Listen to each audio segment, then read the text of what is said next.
Hello, everybody. Welcome back to the Giant Beastcast, the #1 podcast in all of recording history. We were the first. We'll be here doing #1 business until somebody else wants to be better than us, but I can't imagine that ever happening because we are the best. I'm joined by Alex Navarro on this here Thursday, April 15th, Friday, April 16th, 2021, episode 308. How are you, Alex Navarro? Super business #1. Super business #1. That's right, Alex Navarro. Also joined by CNET's own Jeff Bakalar.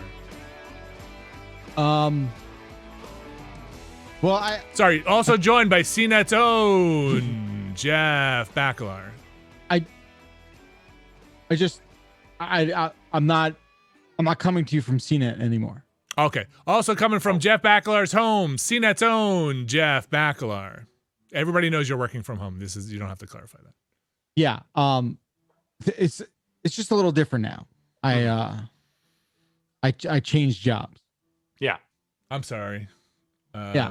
Hold on. Right. Corrections. Actually, there was something I was pretty excited about with this change of moving over to. Okay. Sorry, I don't want to deflate. Oh, let me. To the games. I don't want to deflate. the games group. I don't want to harsh your buzz here. Hold on a second. Let's. Okay. If I could just show you what I mean. Just watch this.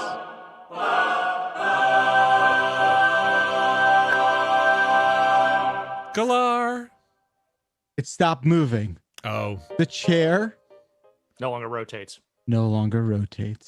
But you should get your chair looked at. In retrospect, a rotating chair is kind of comfortable, so I regret everything. Yeah, you kind of want to turn. I kind of want to turn. Here, it's very exciting. Very excited. I've moved over to the games group, so it's not exactly like a Giant Bomb specific sort of thing, but of course, Giant Bomb's a big part of this games group. So I'd say we're part of the games group. Yeah.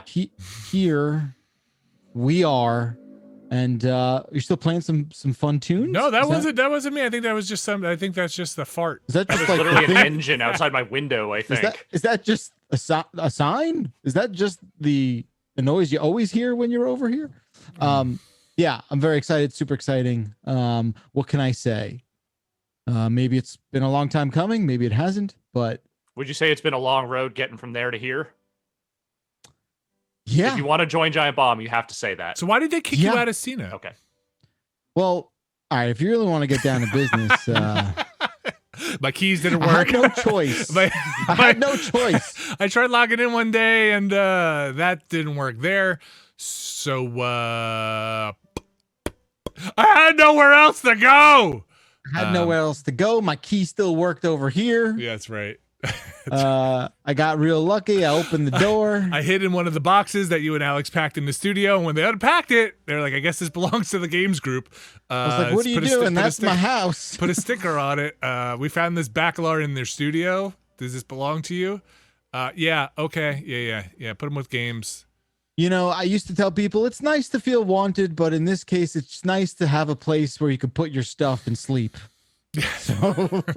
Well, good luck to you, sir, and congratulations on your move over to the games group. A lot of fun things in the games group. There are. It should be very exciting, very interesting, it's going to be an interesting ride. Where sure. Do you want to give people your email address so they can contact you if there are any issues or problems in the games group? No. That is not what this is. Okay. I just want to get that out of the way. Just if the stream is hitching or the audio's out of sync, pow, there's your guy Bakalar. I really need to reread the job description. Did I say something wrong on Oddworld Quick Look? That's Bakalar. Look, you want to get in touch with Jeff Bakalar? His email address is mrhockey@juno.com. Yes. Hit him up. It's Mr. Blue Line at geocities.com. Mm-hmm. Yahoo webmail. If you want those timestamps in your podcast, Bakalar. I've been asked a few times about how this came to be, and you ever see Office Space? Yeah. I think most people have. Yeah. You know when Milton is like still getting checks, but he's really not supposed to be there? Yeah, my stapler. Yeah. Yeah. You know? I do. I wouldn't say my situation is that dissimilar. No, I'm kidding. It's not. Okay. But, I'm the stapler in this situation. And I'm the stapler. Yeah, I'm the basement. Again, congratulations. A lot of roll up them sleeves on your little hockey shirt there, because it's cool. I don't really have a lot of long sleeve shirts, so that'll work out really easy. Get a long sleeve shirt so you can roll them up. You're listening to the Giant Beastcast, as you well know. Despite this Bakalar guy here, it's still the show you know This and freaking love. guy. This freaking guy here. I played Oddworld. Oh, the new one. I played that new Oddworld. Yeah. Oh, you want to talk more about you? Yeah, go ahead. Well, I always like talking about me, but wait, I didn't realize that was even out. Oh my god. Let me just say, welcome to the games group, bud. Let me just say I've been busy. Let me just say I've been busy with games grouping. Okay. No. I think not noticing that an Oddworld game came out is actually very much gamer culture. No, I was gonna say not having. I kind of nailed it. I was gonna say not having time to play games is the most games group. Is probably the most games group thing you could do. That is true. Oh, were you in like 800 meetings? Let's say. Yeah. No. Well, that's high 700s. Soulstorm, Oddworld Soulstorm. The Alex. This is a fun bit. So if I'm going to ask you, or Bakalar, if you open up a browser and go to the Oddworld Soulstorm, let's just say go to Wikipedia. I would just love you to read the development studios on this game, because this was, it's maybe not that abnormal or Oddworld, but holy fucking shit! But it was a weird thing. To see that if you find it. Oh my god, that's like 17 studios. You just read them off for me. Oddworld, developed by Fat Kraken Studios, Titanium Studios, Sabotage Studio, Big Boat Interactive, Free Range Games, Super Seed Studios, Streamline Media Group, and System Studios. Okay, published by Oddworld Inhabitants. Yes. Is this like a bit? Is that like part of the joke? Is that like a joke? It's like the EP list on an episode of The Office. Like, listen, a lot of work gets into getting odd. So I played Oddworld Soulstorm. I think it's okay. I think it is very reminiscent of the original Oddworld stuff. But so it's a game where you play as Abe. It takes place, I think, really shortly after that. Is it New and Tasty, where they kind of repackaged or redid a lot of the original Oddworld stuff? I think so, yeah. Into the new game. It takes place after that. The story and the setup there is the Mudokons, who are the race of enslaved workers there, are being turned into food by the overlords there. Abe and who's eating them? The other people. The overlords. Yeah, the overlords.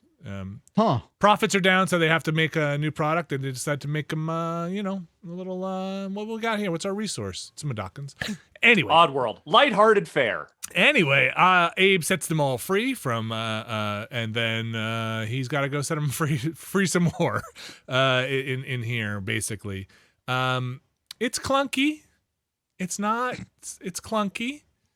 You do this by this kind of 2.5D scrolling, moving, left and right world as you move Abe around. It's a lot of stealth, some puzzles in there. The coolest part I love is when you can kind of chant to possess an enemy and then take over their body and kind of move them around, open doors, and shoot other things with them. I really enjoyed those parts of it. I don't love the stealth parts. I think the aiming when you throw stuff is also not very good. Like I said, it's clunky, but it still has the charm is still there. If you haven't played one of these, you might want to look at our quick look and see what it's all about. If you have played one of these, and you probably kind of know where this is going to fall on your, if you remember it, how it's going to fall. It's available on PlayStation 5 and the Epic Game Store and PS4. It's on PS5 Plus, not PS4 Plus. So also, if you buy the PS4 version, you get a free upgrade path to the PS5 version. If you buy the PS5 version, you do not get the PS4 version. Now, I may be misunderstanding that, but I looked into it a little bit, and that's what I could get out of it. I'm not saying there isn't a certain level of sense in that, because presumably if you were buying the PS5 version, you maybe really don't need the PS4 version, also that is a little weird. It's weird because odd, in fact. It's weird because it shows up in the store as $49. It's $50. $49.99 PS5, $49.99 PS5, PS4. So it is a little bit like, why wouldn't I buy that one on the right there? You get a little bit more for your money. I'm an American. I like a big air hamburger. Last question. How well marked is that? Because, boy, we know that the PlayStation Store has not always been the best about communicating what version you are downloading or buying. When I went to the PSN in a browser, to double check this information, it's pretty well marked. It has a little PS5 tag, PS4, PS5 tag, but it is just kind of confusing. Okay. Again, free on PS Plus if you have a PS5 and PlayStation Plus. So that is not just free. You don't just get that game for free. I played a bunch of it. I'm going to keep playing it. Played it a little bit this morning because I am enjoying it. I think the checkpoint stuff, and those who have played it, hear me out. Let me know what you think. The checkpoint stuff, I wish you can manually checkpoint by clicking on the little checkpoint icon when you pass it. There are points where you run past a checkpoint and then have to engage in a pretty long sequence of puzzle solving, which you can blow at any second. Like, you can mess it up. And then it's a lot of stealth and waiting, so you're going to have to wait for timers to go down again once you restart that checkpoint. Are you picking up what I'm putting down? I'm picking up what you're putting down. Yeah. Kind of. Like, imagine hitting a checkpoint and having to wait, 20 seconds for a wheel to spin around to the right position, and then try to before you can move? No, before you have to make a tough jump or something, and then you die, and then, like, you just re-checkpoint you, and you have to wait 20 seconds again. That sounds real dumb. So it'd be nice if you could, like, hit the checkpoint and then the wheel's moving and then just go back and just hit the checkpoint again to get to a spot, because there's a lot of trial and error, and like I said, things can go sideways pretty quickly.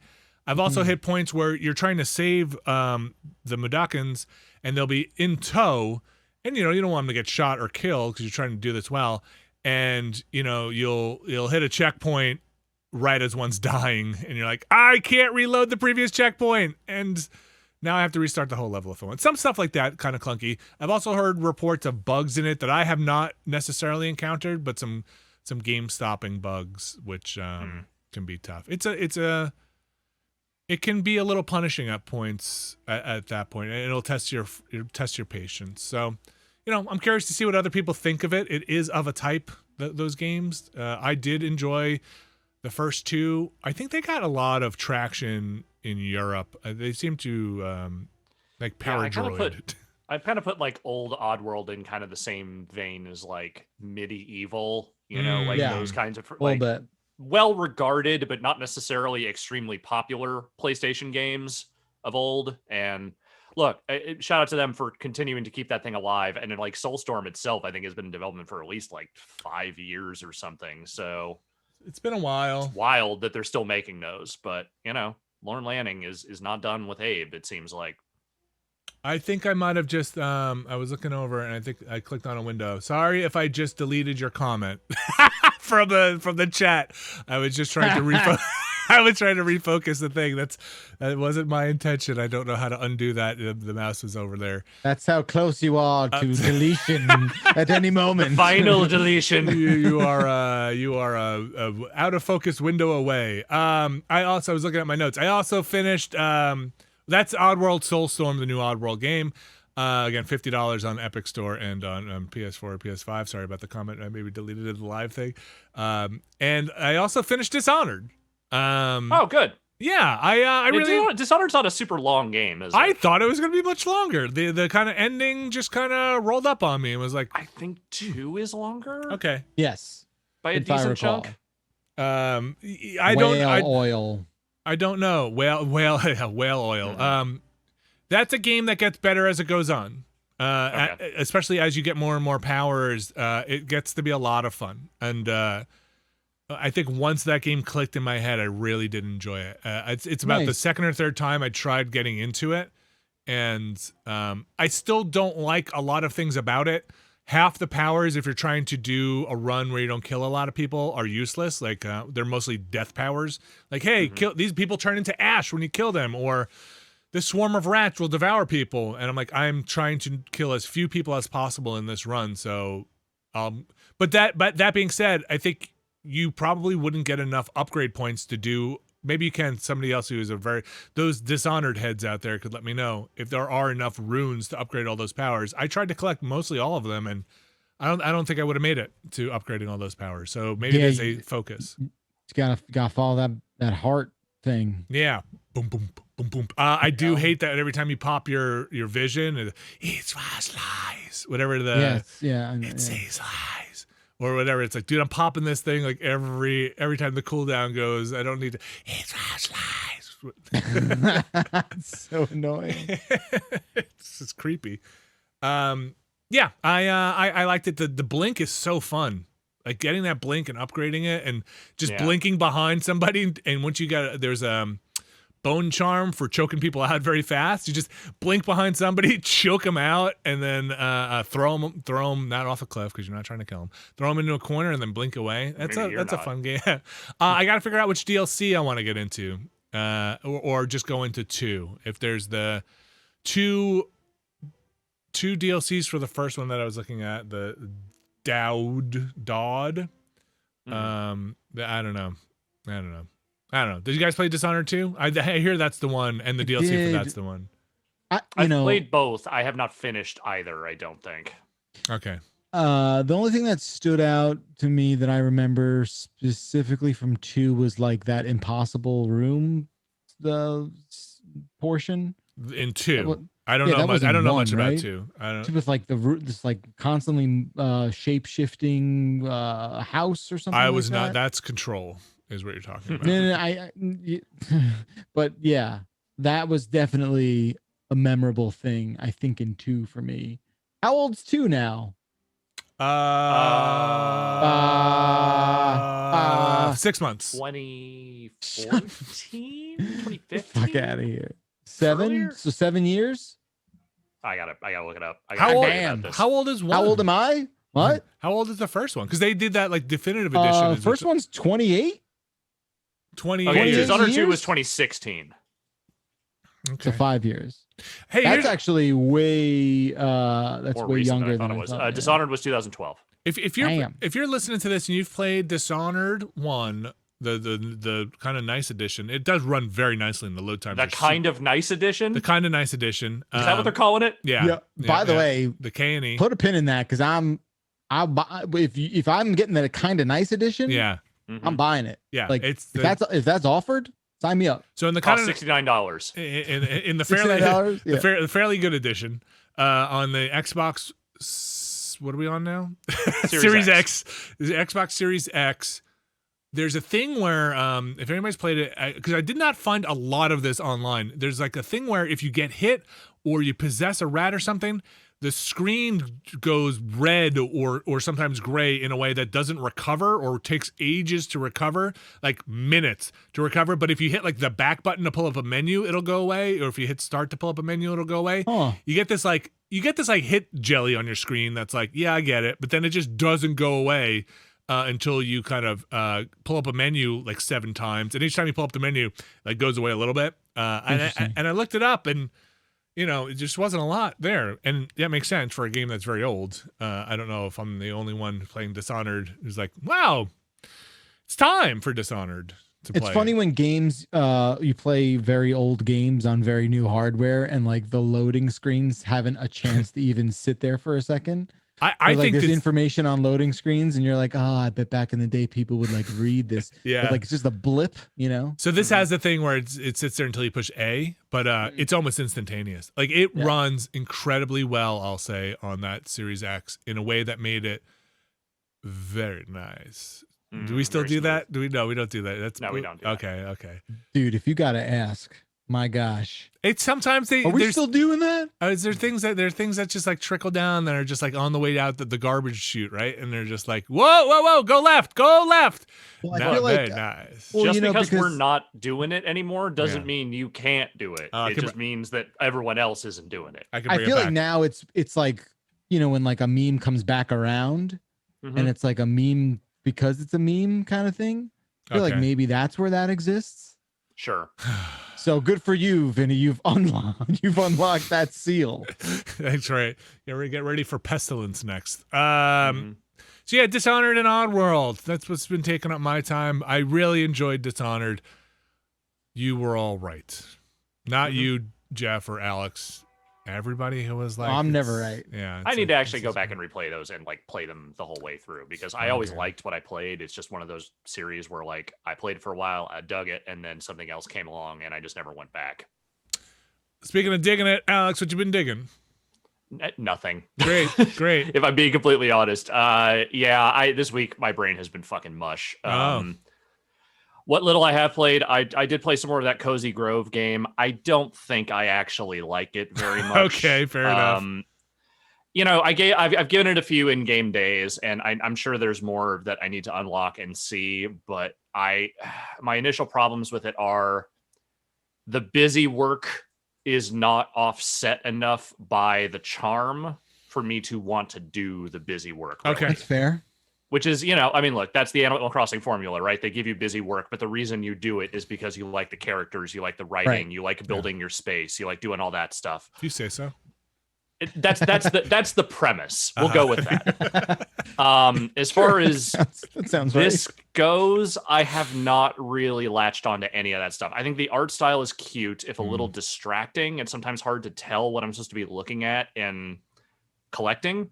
Okay. And the characters are fine, but the thing they're trying to do where, like, you know, you're helping these spirits and, you know, you're talking to them, interacting with them, it does, like, it's not trying to be this, but it is inevitably the thing I go to is Spiritfarer, a game where the reason you want to keep doing the busy work is because you like these fucking spirits, you know, even the ones who are assholes, you are interested in their personalities, you are interested in trying to do things for them. Right. And I'm not getting any of that from this. Like, I'm not having that feeling of I want to keep engaging with these characters.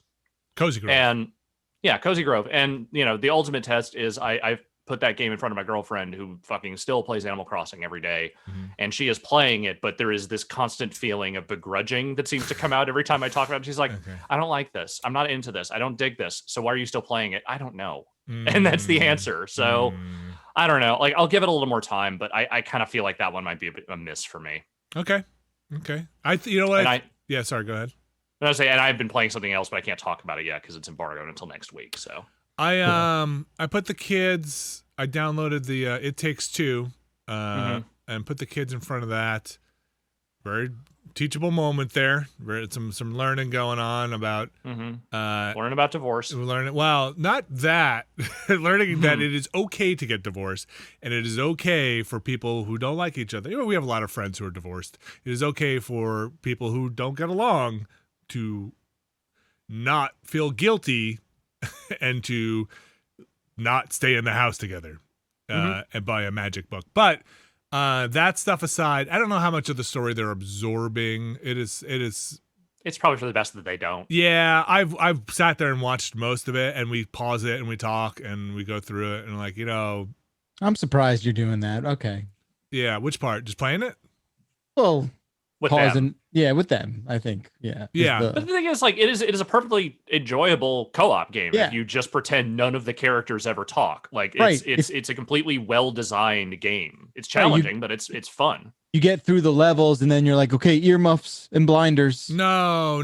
Like there's some salty language in there that's like, okay. But the big takeaway is they're pretty good at it. Like, they're getting older. They're getting better games. They're like, how'd they fare with the nail gun and the I did some of that with my son, and it was fine.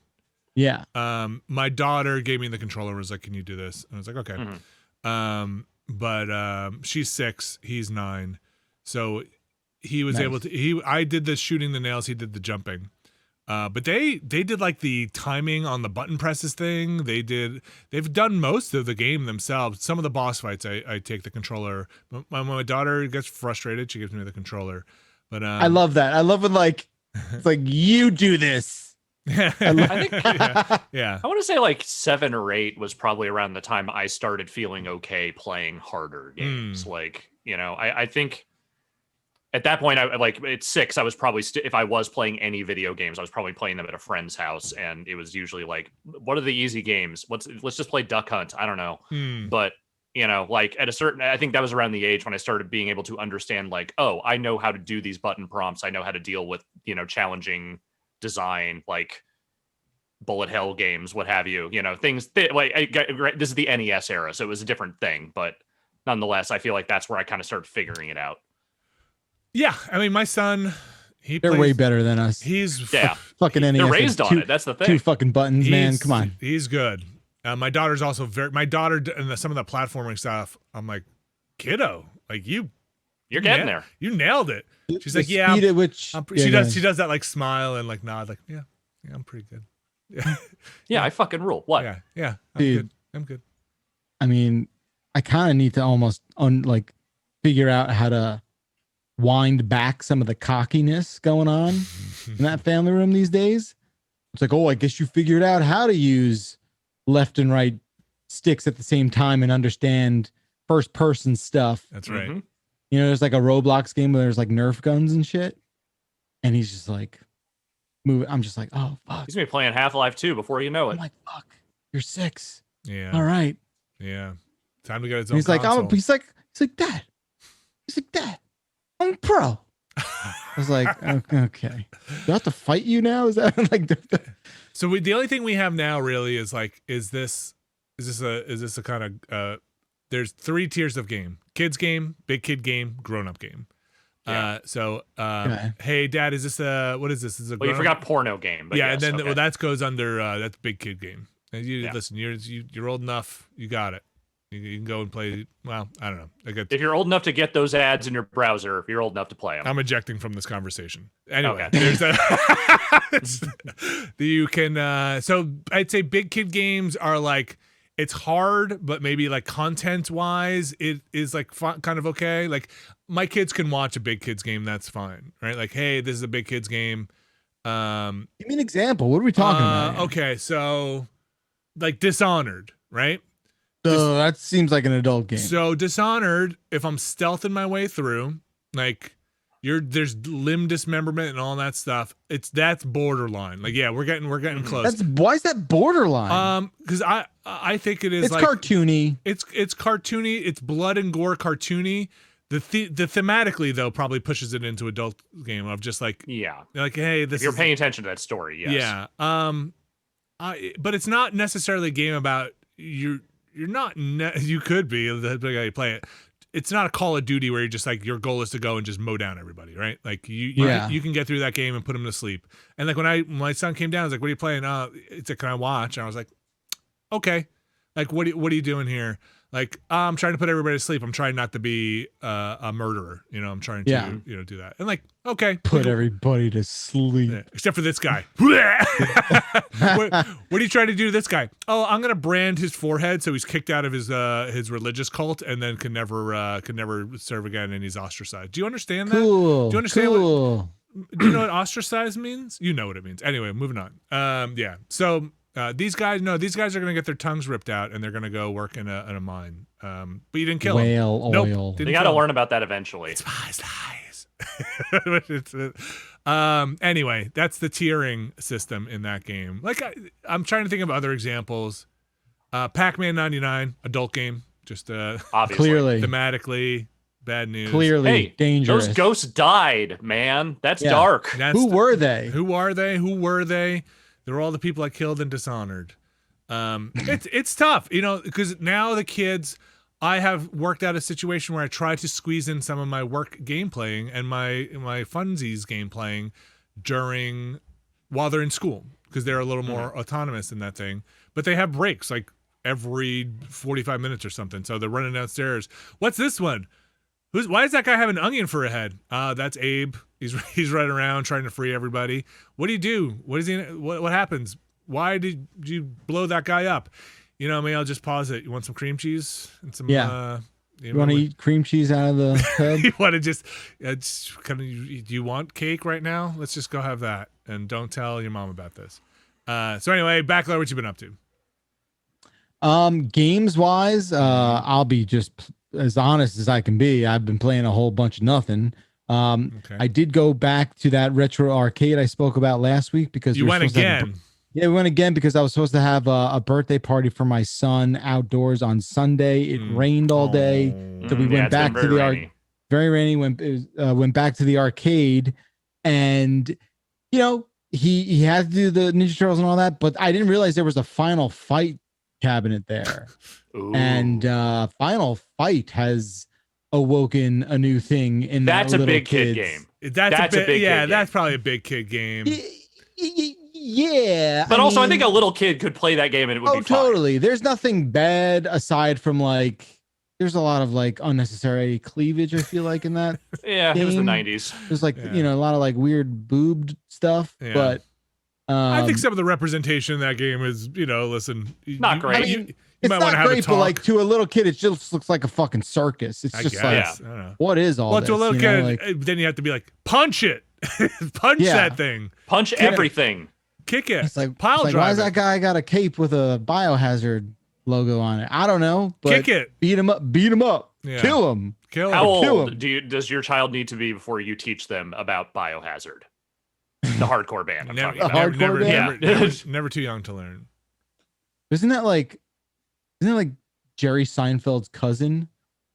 There's a guy named Evan Seinfeld. I don't know if they are related or not. I'm 99% sure they are distant cousins. Okay, sure. That could absolutely be true. I have no idea. All I know is Biohazard was a fairly successful hardcore band in the grand scheme of things, and also Onyx. The iconic pairing. Did you? I thought you were going to ask, at what age do you tell your child that no, there is not a fully cooked ham in that barrel on the street? You don't know. I think that's one of the first things you should teach a child. It's just you don't know. You don't know that. He's kind of bossy. He's playing the Ninja Turtles game, or even the X-Men, which he only played for the first time last week. Yeah. And his friend came along. It was his birthday. Oh boy. And he's like, no, Wolverine, his superpower doesn't kill everybody. Only Nightcrawlers does. Wait, is that true? I actually don't know. I have a bone to pick with him on that one. Okay. I feel Wolverine's is directed forward, whereas it's Nightcrawler's kind of zigzags everywhere. Okay. Yeah, Nightcrawler covers He might have a point. He might have a point. He might have a point. Why is Nightcrawler? When I put together Nightcrawler doesn't want to kill everybody. Nightcrawler just. It was so funny, dude. He's like, who's that mouse? I'm like, that's Nightcrawler, dude. That's a demon, dude. That's a demon. That motherfucker is a demon, and it's not a mouse. Okay. Bamf. Just because he's got white gloves on doesn't mean he's a fucking mouse. Yeah, okay. That's funny.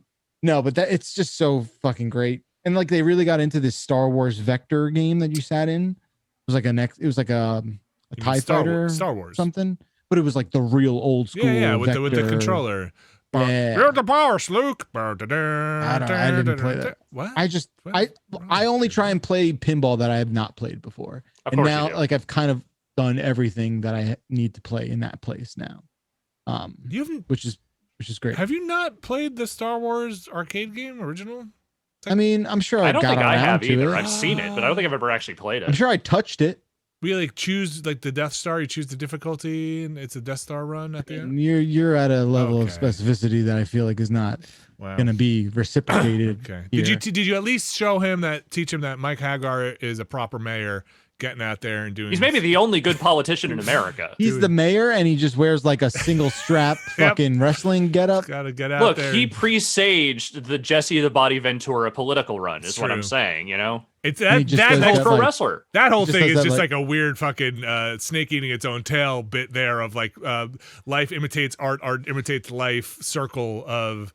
Is this Mike Hagar kind of based off of Jesse the Body Ventura, but a mayor, and now is Jesse the Body Ventura based off of Mike Hagar, the fictional character, and is now a mayor? I'm not sure. I think Mike Hagar would have a podcast about conspiracy theories? Absolutely. Oh yeah. Yeah, that actually tracks. That yeah. We're gonna dig deep into the secret origins today of the Mad Gear Gang. Did you know that the CIA in 1988 they brought to the streets of Metro City, they brought the drugs That's a and the crime. Good Jesse the Body, yeah.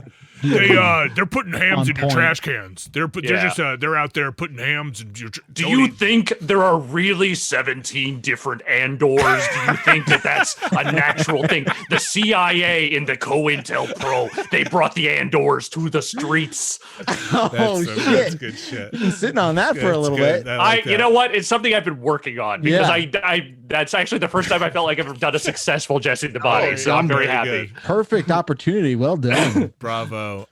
So you had a good time at the arcade, Jeff Bakalar? You know what they got? They got a It Felix cabinet from like a real one? Wreck-It Ralph. Oh, weird. Speaking of imitating art. And it's like, it's a game you can play. And I assume it's fine. It's like functional. I just didn't, I guess I like, you like walk in, it's like right there on the display. And you're like, I said to my wife, I'm like, wait a minute. They made that up for the movie, right? And she's like, what are you fucking asking me for? I don't know. And I'm like, I think they did. But then you look at the screen, and the screen is like an LCD and it's like in this retro cabinet. You're like, okay, well, I'm sniffing something weird here. But yeah, we're like, Ralph is in there. He's there. I mean, like, that's him. Might as well just play the movie in it. He's really alive in there. He's in there. They never explain what happens if you have two of the same arcade games next to each other, do they? Dude, I'm sure all that narrative was left on the cutting room floor. Yeah, you don't want to unpack those. Got to fit a lot in there. You don't want to pick those scabs, my friend. You know what's really cool is like a lot of the renovational sort of stuff they do in these retro arcades is, they like put in new buttons, they put in, everything is clean and nice. Some of the dot matrix displays, like specifically on pinball, they use these things called color DMDs, I think they're called. And they're basically like a colorized version of the, orange dots. The orange dots on old pinball games, that's the display. And they use it to make graphics and the score and all that. They upgrade that unit with this colorized thing, and it somehow like takes the commands for all the dots and makes them colored.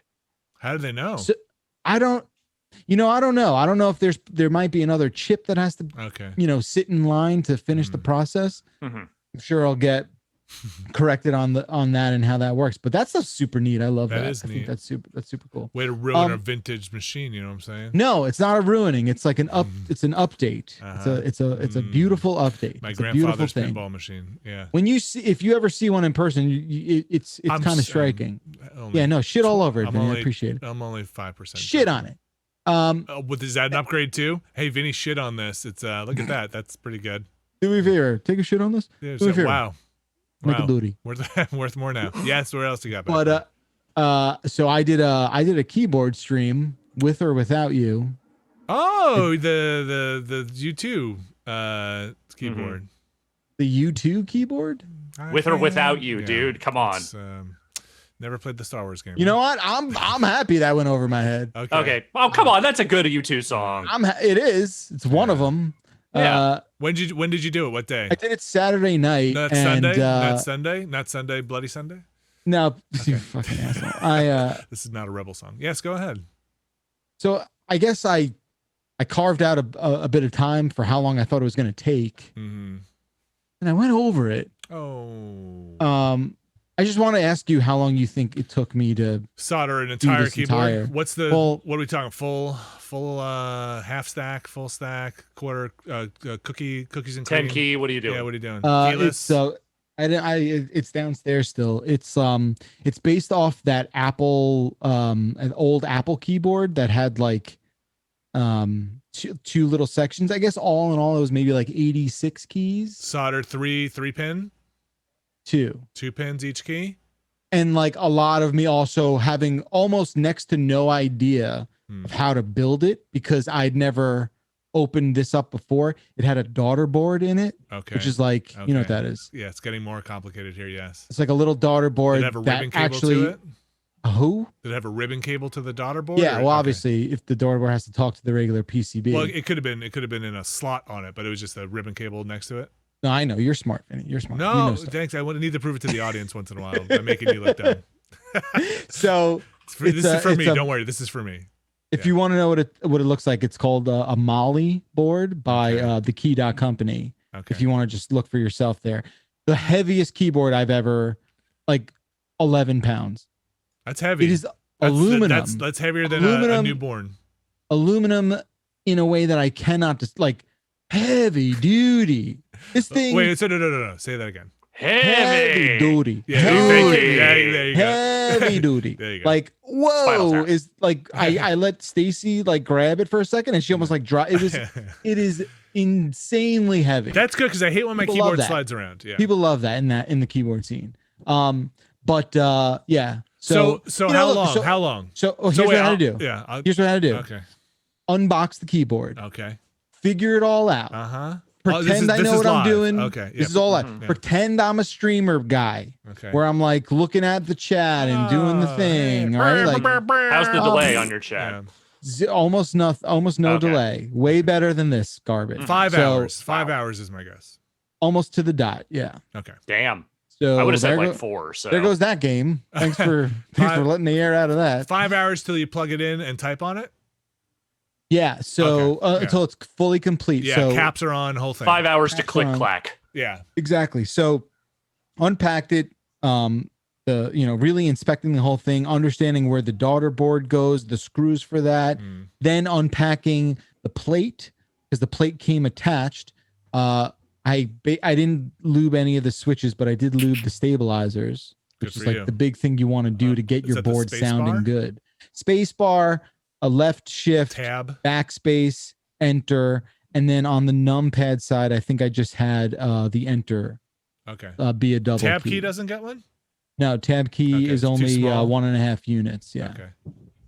So anything, I think it's, what is it? It's probably, I'm just looking at my keyboard now. It's probably anything 2 units or larger get a stabilizer. 2 units. Yeah. Okay. 2 units. 2 units. 2 units. 2 duties. So yeah, it was fun. And like, I had a really good vibe. It was a really chill kind of stream. I had a lot of fun, but it took a long time. That's a long stream. And these keyboard streamers, like that's how long they do it. Like I took longer than the average one. I feel like a very experienced person can do it in 2 to 3 hours. But I mean, it was great. Had a great time. Drank some good beers. It was a fun couple of hours to really just kick it. And I did archive it. I know people were asking to see it after the fact, so I'll put it up in some capacity somewhere. It's not on your Twitch channel? It is, but that gets deleted after like 2 weeks. Oh, okay. Get in there. Go watch it. So, but I have the files, so we're all good. And yeah, it was awesome. So thanks to everyone who you're welcome came in and hung out. That was great. Yeah, thanks to you, Vinny, for doing the thing you said you would think about doing but didn't commit fully. Yeah, it's weird. Appreciate it. I was at 5 hours that I was just kind of doing nothing on Saturday. I probably should have just given to you. It was late. Started at like almost 9 o'clock. Starting? Oh my God. Yeah, I started at 8:30 and I was done by Dan like Reichert? What are you to be clear, no, I am not. Hey, look, if I was beholden to no one and no rules, I could do whatever I want, I would never be awake during the day, if I'm completely honest. I would be up all goddamn night. Oh my gosh. I look forward to sometimes going to bed early on a weekend, being like, oh my gosh, I don't have any work to do tonight. I'm gonna go to bed at 9 because I can. You think I got this gentle pallor, this beautiful, glowing fucking skin tone by going outside during the day? Hell no. That's all moon shine. Moon shine. Moon glow. But so I put the thing together and it doesn't work. Wait, is that for real? It's for real. Like I put it together, I hooked in the USB, and I used this program called VIA, which everyone uses to test all the keys. I'm typing away on the fucking thing. USB Windows notices the device. I start typing. It's not working. It didn't work. So then proceeded like a 45-minute process of like loading drivers with the help of Chad, and it was great. We figured it out. What was it?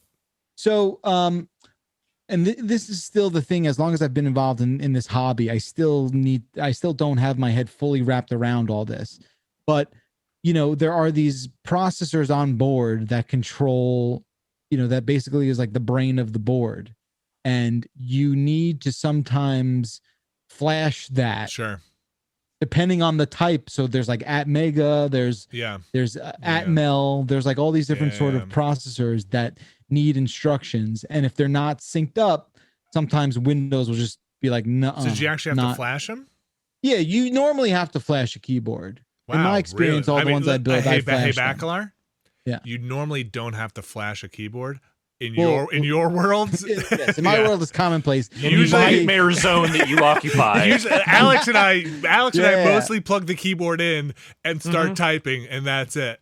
Right, Windows maybe downloads a driver. Maybe if you're unlucky, But don't you realize I created this from nothing? No, that's amazing. Okay? You gave no, you didn't mold the plastic yourself, dude. Alex. He gave birth to this keyboard. He got up and it's a 10 keyless. Oh my gosh, I love you. It is as bespoke as I am technically capable of bespoking, and So you do have to do a little bit of scrambling its brains a little bit before it's gonna work. Okay. And so that was a good time. That was a lot of fun.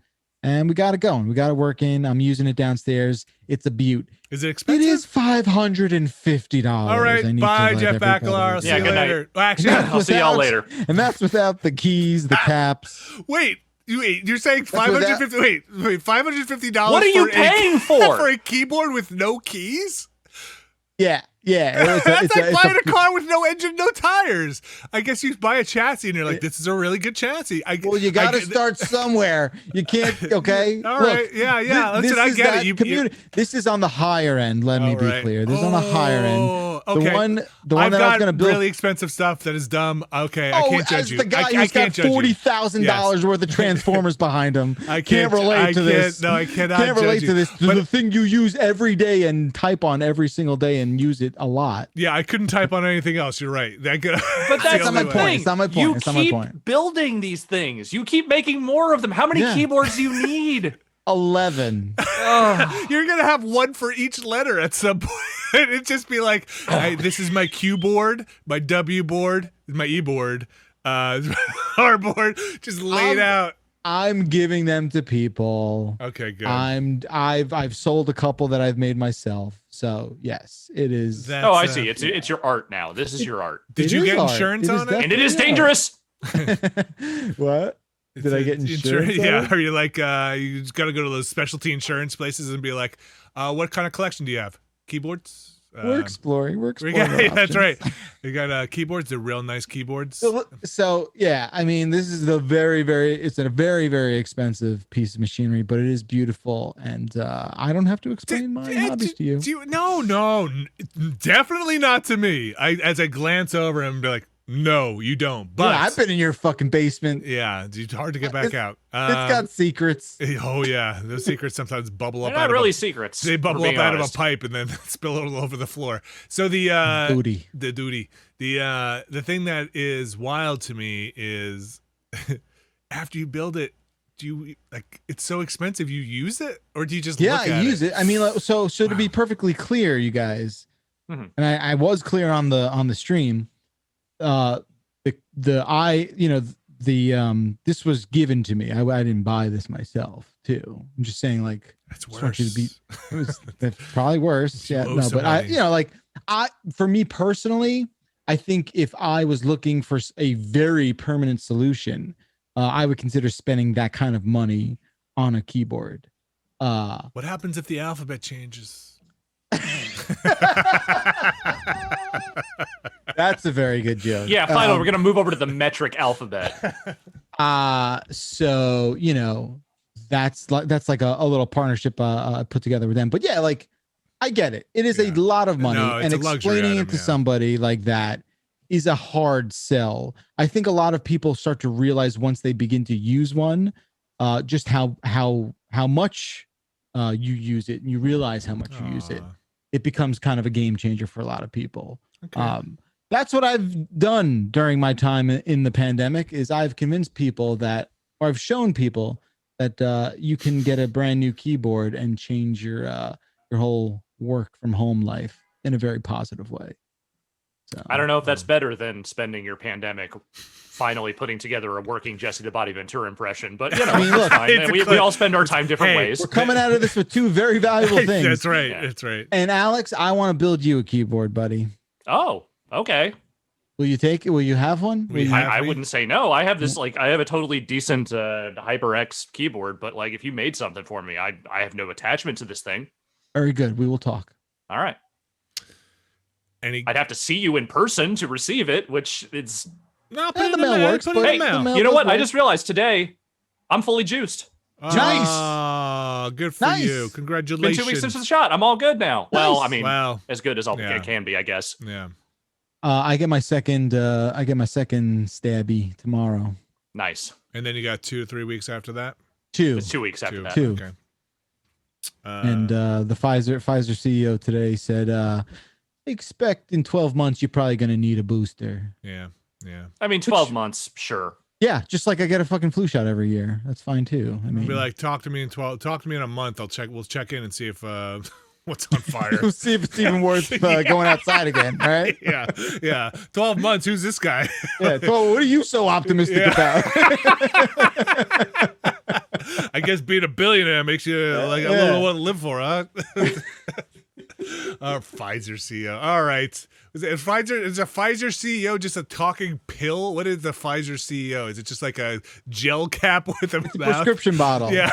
It's just hey kids, let me tell you about the Pfizer vaccine. It's just a sentient. Sorry, everyone else has gone to jail. It's just me, Cappy. It's just a Viagra pill with legs walking around. Oh, getting excited. All right, let's take a break here. Well, I'm here to tell you about going into medical debt. Let's get ready to take a break here. We got the music. Hey folks, stick around. We'll be right back. In a little bit. Make sure you can hear this. Yes, I think so. Here we go. Oh no, that's too low. I lowered it down when we did your bit. Hold on. Louder. Here we go.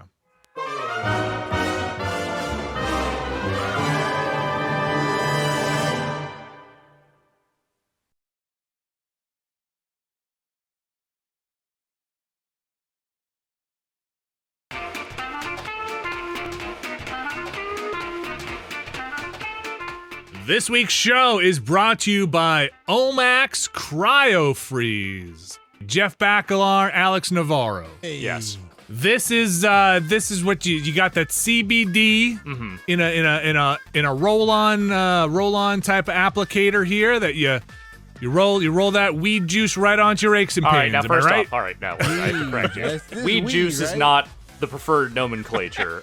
It is CBD. Can it be weed juice? It's not what it says on the bottle. It's so you put this on your aches and pains and it helps remove them. It's got a menthol in it and hemp CBD.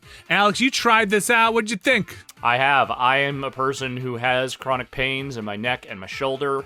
I have tried this product. I've used it on my neck and my shoulder, and here's what I will tell you. It has not cured me of my pain permanently, but when I put it on, feels a little better, feels a little nicer, feels a little more comfortable. Oh.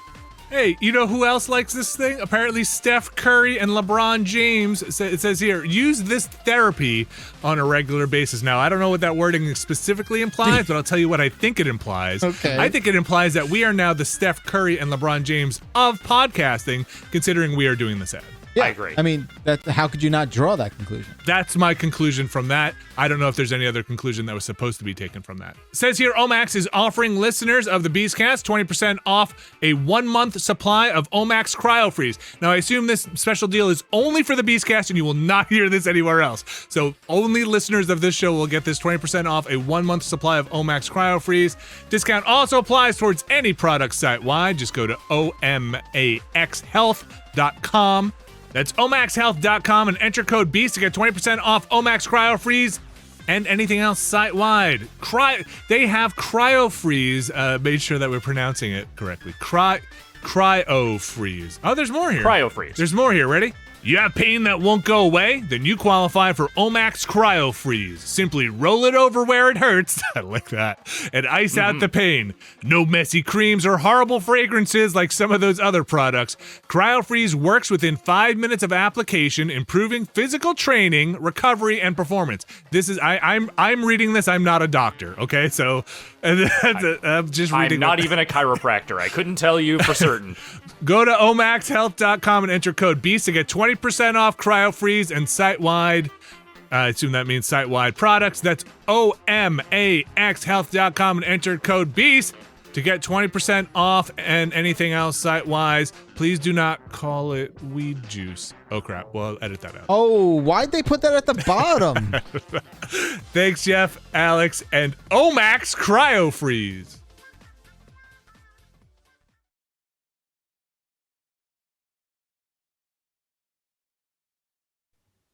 Oh, yeah. Oh, yeah. Oh, yeah. No. Oh, yeah. Oh, yeah. You're back and you're listening to the Giant Beastcast, in case you were wondering, in case you just kind of cruised in here, in case someone in your household was blaring this out their speakers, got the radio on, and what is that? You're saying to yourself, and this voice on the radio on these speakers says, you're listening to the Giant Beastcast. Oh, let me get a seat. Let me go sit on your beanbag chair in your dorm room and listen. What? Hey, we're here to do news. What was that? I don't know. Listen, it's like 17 years of doing this. It's like, we gotta spice it up once in a while. Wear a funny costume. Do something. Spice it up. Talk about beanbags. I like a good beanbag. The news is here and it is ready to enter your ears. Alex Navarro, what's going on with the news? Oh, I don't know. There's some stuff. We can talk about it if you want. I do. Hit me. All right. Indie games. I love them. Nintendo also loves them. They've been putting them on the Switch. They had an indie. The stream. Nindies? Yeah. The Nindy. Well, I don't think they use that term anymore. I think it was Nintendo Indie World is what they call those streams, at least. It's for the best. But so they did another one of those recently. They announced there were some new games announced, some things that were shown that were already known. For instance, the Teenage Mutant Ninja Turtles new game, Shredder's Revenge, that is coming to Switch. Okay. There's a new trailer for that. Okay. There was and also There Is No Game. Remember that game? It's a very good. Wrong Dimension. It's a very good game. Yeah, it's coming to Switch. Good. It's available on the eShop right now. People should play that. Do you know how much that is? I know that's. I don't know how much it is, but it is available now, so you can go look it up. Good. It's a great game. And then a few other new things got in there. A couple of new Annapurna games. There is a sequel to Ollie Ollie that is coming out called Ollie Ollie World. Okay. And it has a whole new look to it. It is very cartoonish. They kind of got away from the pixel art stuff, and there's like a whole world navigation. There are like NPCs that you talk to in that game now. Huh. It's got a vibe. It's got a cool vibe. You like Ollie Ollie, right? I liked Ollie Ollie. I thought it was a fun game. I would love to see what this thing does. It looks neat. Yeah. I do think they are maybe missing an opportunity here by not getting Werner Herzog to maybe do some narration for that game, given his newfound love of skateboarding. Yeah. But I would love to see him talking about the act of skateboarding bordering on the sacred. It's like when he would do his ski jumps back home. Yeah, totally. I saw The Longing. Do you remember that game? Vaguely, yes. Yeah, it was like right when lockdown started, which is weird now thinking back, because it's a game about waiting like 400 days to be able to exit this cave or whatever. So that was on PC for a while. I do want to watch that new Ninja Turtles trailer. The trailer, yeah, it's good. The game looks good. Yeah, that game. Yeah, Jan was kind of getting me back into Ninja Turtles. He mentioned there's a getting comic. back in. Yeah, he mentioned there's a comic that was like a Last Ronin style comic for the Ninja Turtles, where there's one surviving turtle, and that sounded really interesting. With BVG is our old studio manager. Yeah, big Ninja Turtles guy. Big turtle head. Big turtle. Is that what they call it? Is that what it is? Yeah, a little turtle head. Turtle head? Yeah, a little turtle head. Real shell head. He'd always peek out and be like, they got a little turtle head perk. God, I love being a turtle. There you go. Cowabunga, and he turned me on to some I feel like some shit where they got hanging out with Batman or something. I read that with the kids had a short series, a 4-run where the Turtles and Batman get together. But it was like they were just like, yo, Batman. He's like, yeah, I believe you're real. And they just get into shenanigans. It was like a 4-thing run that I episode thing or book thing that I did. I mean, I also big Shenmue fan. Yeah. I am jazzed that Ninja Turtles pretty much didn't take a break at all in my lifetime. I mean, maybe like early 2000, late 90s, maybe Turtles, went into hibernation for a little bit. Do Turtles hibernate? No, I don't think they do. But yeah, real dope to see them back and bigger than ever. Non-stop turtle action. Non-stop turtle action. Even Michael Bay couldn't destroy them. So it's pretty great. Turtles live a long time. Turtle power. So the Nintendo Indies. Yeah, there was a couple other things, like some other games are coming soon. Fez is coming to the Switch. It's out now, I think. Art of Rally. Had to, I guess. Yeah, Fez will eventually be playable on every single platform possible. Art of Rally is coming this summer. I like that game a lot last year on PC. There's a House of the Dead remake. Sure. That is coming to Switch. Sure, fucking why not? Sure. And then like tap shooting on that, or what am I doing? I don't know. And then the last thing they announced kind of at the end as a little teaser is there's a sequel to Oxenfree. Do you remember that game? Yes. Oh, right. Yeah. Night School. How? So, okay, wait a second. Now, wait a second. What's wrong? Everybody sit down. Yeah, I'm get back on ahead of you. Get back on that beanbag chair. You're telling me, Alex Navarro. Yes. There is both in this one announcement. You can't do it. You can't do it. Everyone's already made the joke. And a sequel to Oxenfree. Yes, Ollie Oxenfree was in the same stream. Okay, are you happy? Are you glad that you know this now that we've said it out loud? Fucking amused by this debauchery, by this fuckery. But have at it, Vinny. Go to town on it, bud. Let's hear it. Let's hear it. The answer to your question is yes. They did that. Ooh, that felt good. Stamping out that fire. Aztec Forgotten Gods was announced during this thing. Thank you. Are you okay? Do you need a minute? Are you all right? I mean, like that's like the center square on the bingo card for you, big guy. Okay. I got my Transformer Ecto 1. Oh, we're going to talk about Transformers later. Okay, all right, fine. Dude. Did you just try and do like I need to get out misdirection? I need to get out of this bit. What do I do? Okay. Vamp. I've got this Transformer. Wait, hold on a second. Guys, I'll be right up. I gotta go there. I'll be right up, guys. I'll be right up. Just podcasting. I gotta go. Go. Can you do the walking downstairs thing off the camera just so? Sorry, guys. I gotta go. See ya. Yeah. I can't believe you tried that. Yeah, that was good. Yeah. I appreciate it. Look over here. It's okay. What else? All right, Alex. Anything else going on? Oh yeah, there's some things. They put out a trailer for the Mass Effect remaster coming out, the collection coming out. And they showed some side-by-side shots of, the original game and all the fuckery they have done to these games to make them look better. Yeah, how is it? I'm conflicted. I mean, you're the expert. Well, so I'm conflicted for a couple of reasons. One, I played it with the super textures and all the mods and things that we put on PC. A lot of mods. And we made that game look pretty goddamn good. All three of them, I think. Even Mass Effect 1, I thought looked pretty good with all that shit turned on and all the business. It was the first time I think I had heard the DLS or whatever for those movies. Deep Remember? learning. Yeah, we're like, sampling. Wow, yeah, they did these movies up-resed with special computer AI. Yeah.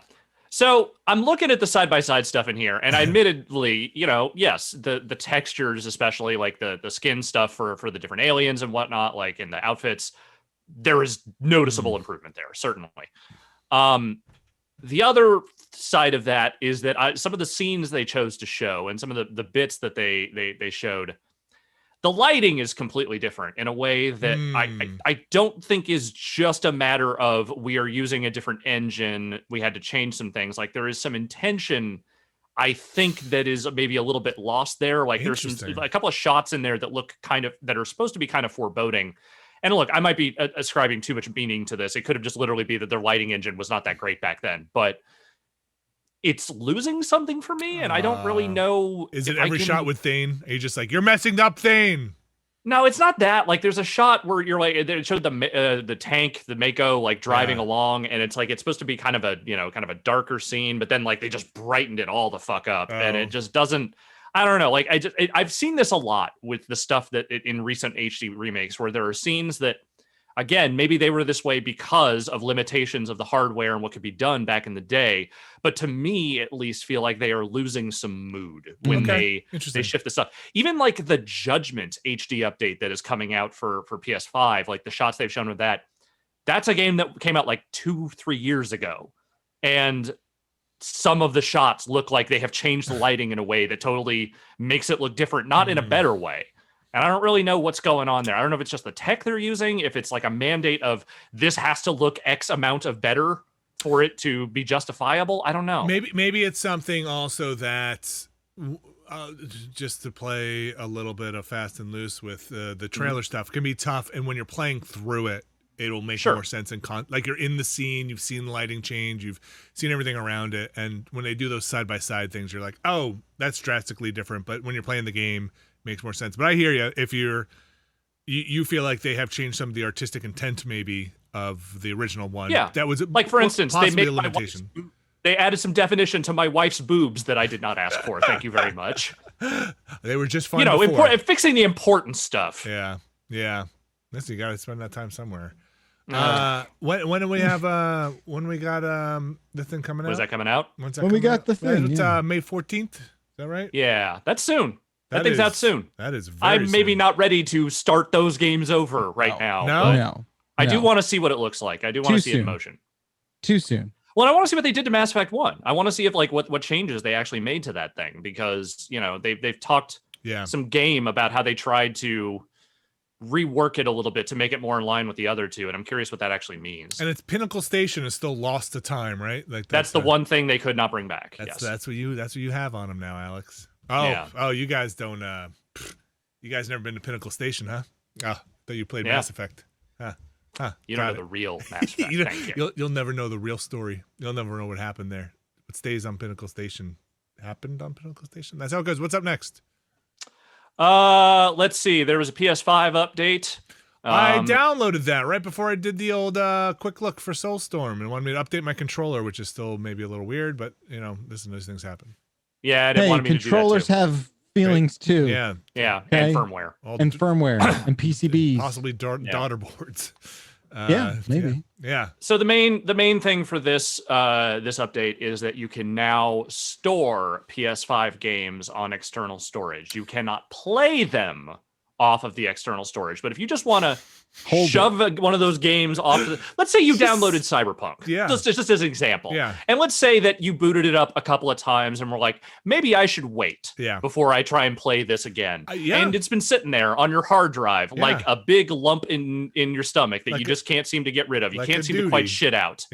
So you just want to put it somewhere so you don't have to download another 150 fucking gigs or whatever it is later on, because maybe you're on limited internet. You may just have to transfer it back. Yeah. So what you can do now is you can shove that onto a hard drive, and then it will come back to the SSD when you want it, if you want it to come back. Yeah. And that's a thing you can do. But these games are optimized. Remember, they are optimized. Who's optimized? For storing the SSD. For storing. Yeah, they have to be played off. The PS5 games it's all about the SSD. So that's why you can't play. Wait, not the SSD. The other. You mean the PC? The hard drive. The hard drive. Yes, the one that is built in. Yes. Sorry. Yes, that's right. Is this the Call of Duty update? Then this is the hey, we know. But now you can free up your hard drive space because we know you don't play Call of Duty but once a month anyway. So put this off on your external drive. I don't think we can call that the Call of Duty update because people are still playing that. Yeah, so it's too. I have it sitting on my hard drive, waiting for someone to invite me, Bakalar, to play with them, and it takes up a lot of room there. I also just realized that Cyberpunk example is a bad one because they actually still haven't put out the PS5 update. Right. It actually, yet. So it is never that mind. version. Never mind what I said. I'm trying to think now that last time you invited me to play Call of Duty, long time. Well, that's never happened, so I wouldn't have a memory of it. But I'm just trying to think. Most of the games I have on my PS5 are PS4 games. So you don't have an external drive hooked up? The only 2 games I've downloaded for work, actually, 2 of the 3 games I've downloaded for work this year have both been PS4 games that I've been playing on my PS5. I guess the only one for me is maybe Miles Morales and I mean, I don't know if Sackboy is like if there's a PS5 version of Sackboy. I gotta look, but either way, no, the Sackboy is just PS5, is it? I thought it was just PS5. It's definitely on both. Okay. Oh, I didn't know. Okay. Yeah. So no, here's the thing though, right? So the what I was thinking about right away was like, oh man, what is USB 3.0 transfer speed? I know. Yes. Right. Yeah. And is that it's probably quicker than your internet. I mean, it's probably faster than downloading. Yeah. It's faster than downloading, but what is the real delta there, right? Yeah. Like, what are you saving in terms of time? Well, it's if you do have that gigabit, or if you I think there's caps. Right. People, but I don't have to go. Yeah, I get the video. He knows it's a multipass. All right. But, he knows it's a multipass. Yeah.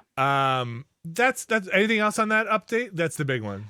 That was the big one. I think there's another thing on here. Let me just look it up real quick because it's so cross-generation share play.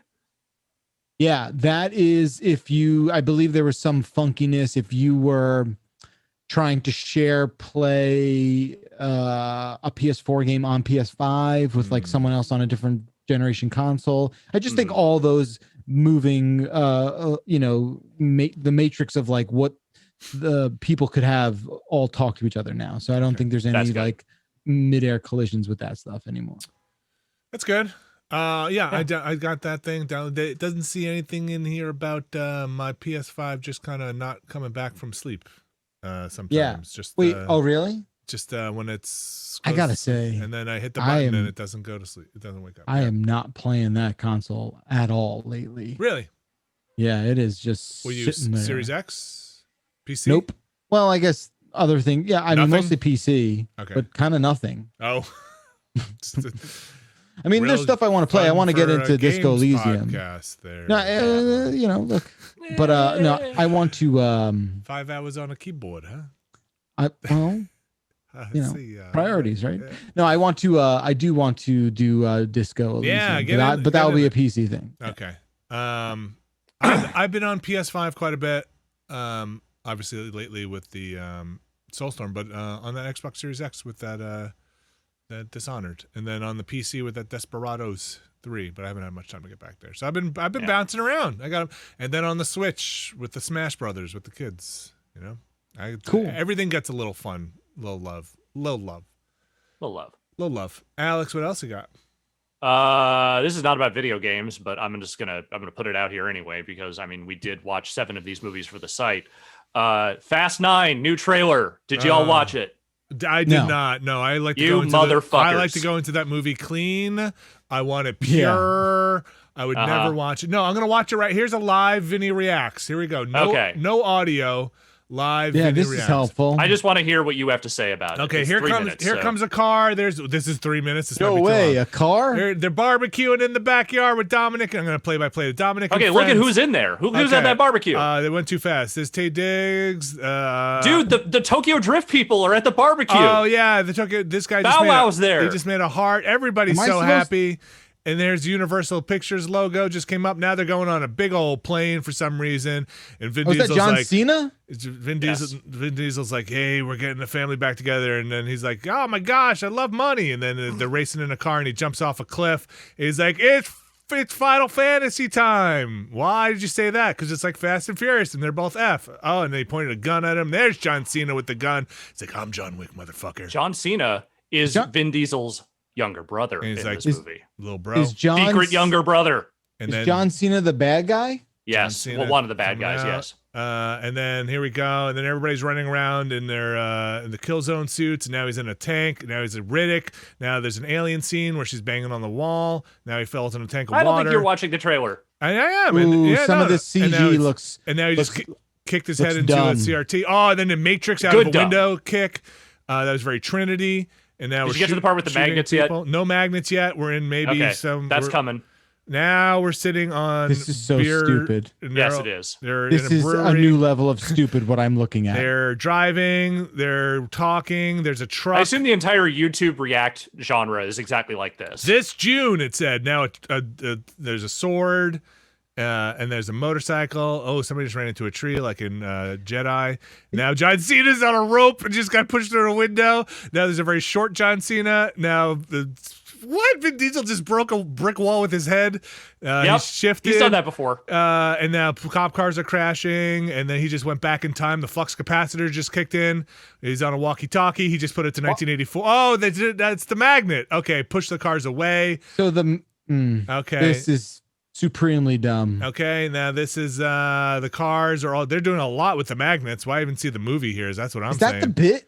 Every year, every movie have like a bit like this? Well, there's definitely like a new big dumb car stunt that gets in there, or 2 or 3. Okay, this is happening a lot. They went into space. Wait, you must be ahead of me. This is the big truck is flipping over. Like if Vinny and Alex were playing Euro Truck, the big truck is flipping over in a fun way. Your truck would be flipping over. My Euro Truck is flipping over. I'm very careful. This shit, like when did this turn into Saints Row? Like around the 5th movie, I think is when it really went in that direction. I'm just happy maybe that's an accurate comparison. No, it's not far off. It is. I'd say it's more that Saints Row took their cue from those movies and realized that what if we just made these characters likable chuckleheads in the dumbest possible environment? I mean, in F10, a motherfucking dinosaur is going to show up. So, they're going to do time travel, certainly. Yeah, I'm not. I'm. It's fine. Oh, they're in space now. Yeah. So, F10, they just call F off.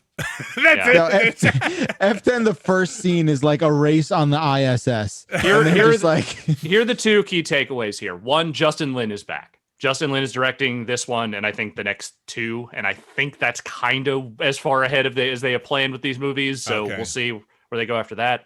It's fine. I forgive me. Yeah. This trailer, if nothing else, was very illustrative to me that it is a fucking crime that they have not figured out a way to translate any of this stuff into a good video game. I know. It is a video game. Yes. How have they still not? I mean, it's because no one will assign an actual budget for those games to be good. But it's just like, it's fucking criminal. It's stupid. This is the most video game ass movie franchise currently in operation. But somehow they'd get it wrong. Somehow it would be bad. Yeah. They'd be like, finally got into a video game. What'd you make? It's a hex-based, turn-based stealth game. Wait, what? Yeah, you play as the car, and you guys sneak up on people and honk the horn. It's really funny. FX, FFX, right? That's Fast and Furious 10. That will be 10. Yeah, stunt race FFX, stunt race FX. They have a year to figure it out. They can get it. F9. Is there any fun play on words there? Or they're just fine. Oh. That's not bad. Excited? Yeah, I am. Look, I'm ready. I'm not ready to go into a movie theater yet, but I would go to a drive-in movie theater and watch that. In your hoot and holler from my car. In your sick ride. Yeah. What are you looking forward to more, this or the Mortal Kombat? This. Mortal Kombat's like tomorrow, isn't it? Something like that. No, it's next week. Okay. I've heard some light, not good things about that movie. You know what I've heard about like good things? What? The old, who are the 2, the Godzilla and King Kong. Oh yeah, I've heard good things. I hear they fight, which is what you want. Who wins? It's funny because, who does win is the question. I can't show that to my kid, right? Even though as much as bad as he wants to watch that. I don't know. He is jazzed every time we fire up HBO Max and they show that like split screen with the Godzilla eye and the King Kong eye. Oh. He is like, let's watch that trailer again. Yeah. Would he be upset by the animals being mad at each other? No, Donkey Kong versus Yoshi. I think there's just like massive amounts of like very nonchalant death in that movie, which I don't know how I feel maybe about that. Start with like early Godzilla, like some rubber suit Godzilla, and see where he goes from there. Go watch Rampage. Go watch rubber suit Godzilla like that. I don't know. A 6-year-old that doesn't pass the sniff test with a 6-year-old. What are you talking about? That was probably at the age I was when I first saw Godzilla, and I was like, yes, but it's clearly a man in a suit, but I am entertained. No, I know, but I just think I don't know if I'm gonna get to where he needs to be. How about then Pacific watch. Rim? That's like goofy and fun, right? Or I can't remember the. There's some is there some dark parts in there? Yeah, there's some shit. All right. There's some. I just think it's cool. Like the little girl, is like King Kong's buddy. That's how it goes. And they do like a little boop on the finger together. Did you see that? And then he accidentally steps on her, and that's rough. When just straight fucking King Kong just like sucker punches Godzilla in that trailer. And it looks so like a slow-mo boxing match. He loses his mind seeing that. He's like, that is amazing. Sign this trade deal. It's funny, dude. We will not.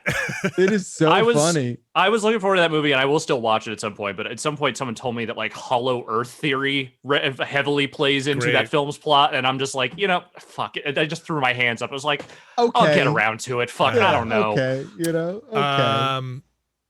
I don't know much about it, but I can't wait for the setup, the premise for hey, this is our boy King Kong. This is our boy Godzilla. Well, it seems like from the trailer, it seems like King Kong is like a soldier.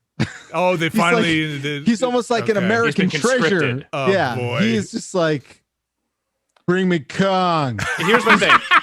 There's only one ape that can take care of this. I like Kong Skull Island a lot, mostly for John C. Reilly and the Kong bits, everything else around the edge. And actually, Samuel L. Jackson is also very good in that movie.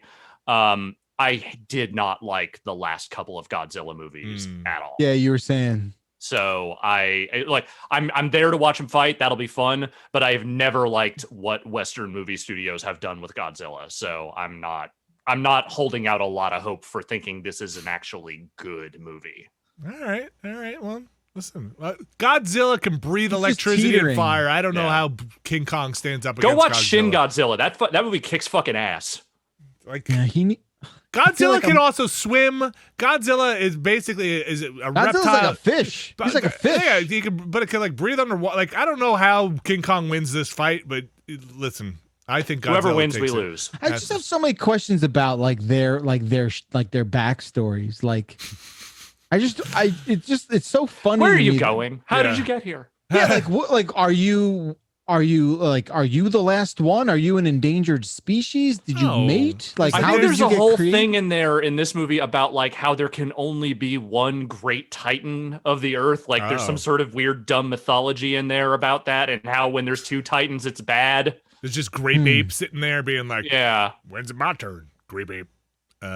He's a big grape ape. Is anybody know grape? Okay, I remember grape ape. Yeah, yes. Thank you. Good. Sorry. Yeah, no, I remember Hanna-Barbera. Okay. I know. Well, yes, I do. He had suspenders and shit. Yeah, a little dumb hat. Yeah. Kind of like a giant Diddy Kong, maybe, but I think I only know that from Harvey Birdman, but yeah. That's the thing. I've seen that episode of Harvey Birdman more times than I've seen actual grape ape cartoons. Totally. So Harvey Birdman fucking rules. Yeah. What were we talking about? Oh, news. Is that the end of it? Well, no, because I think there's a burning question everyone in the Giant Bomb extended universe has been dying to know, Vinny, and I'm going to put this to you right now. Yeah.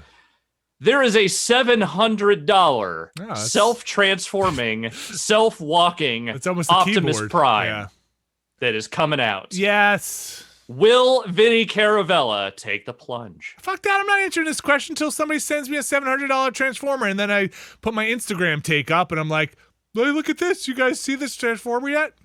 No comment. Well, then that's the answer is no. You're going to wait for someone to send it to you. You're not going to buy it. I don't mean somebody. I mean Hasbro.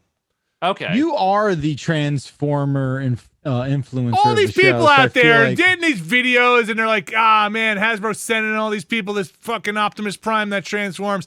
I'm sitting here like a dumbass with my Transformers on a shelf that I got to use a fucking spudger to pop a panel out, and it takes 150 hours to transform it.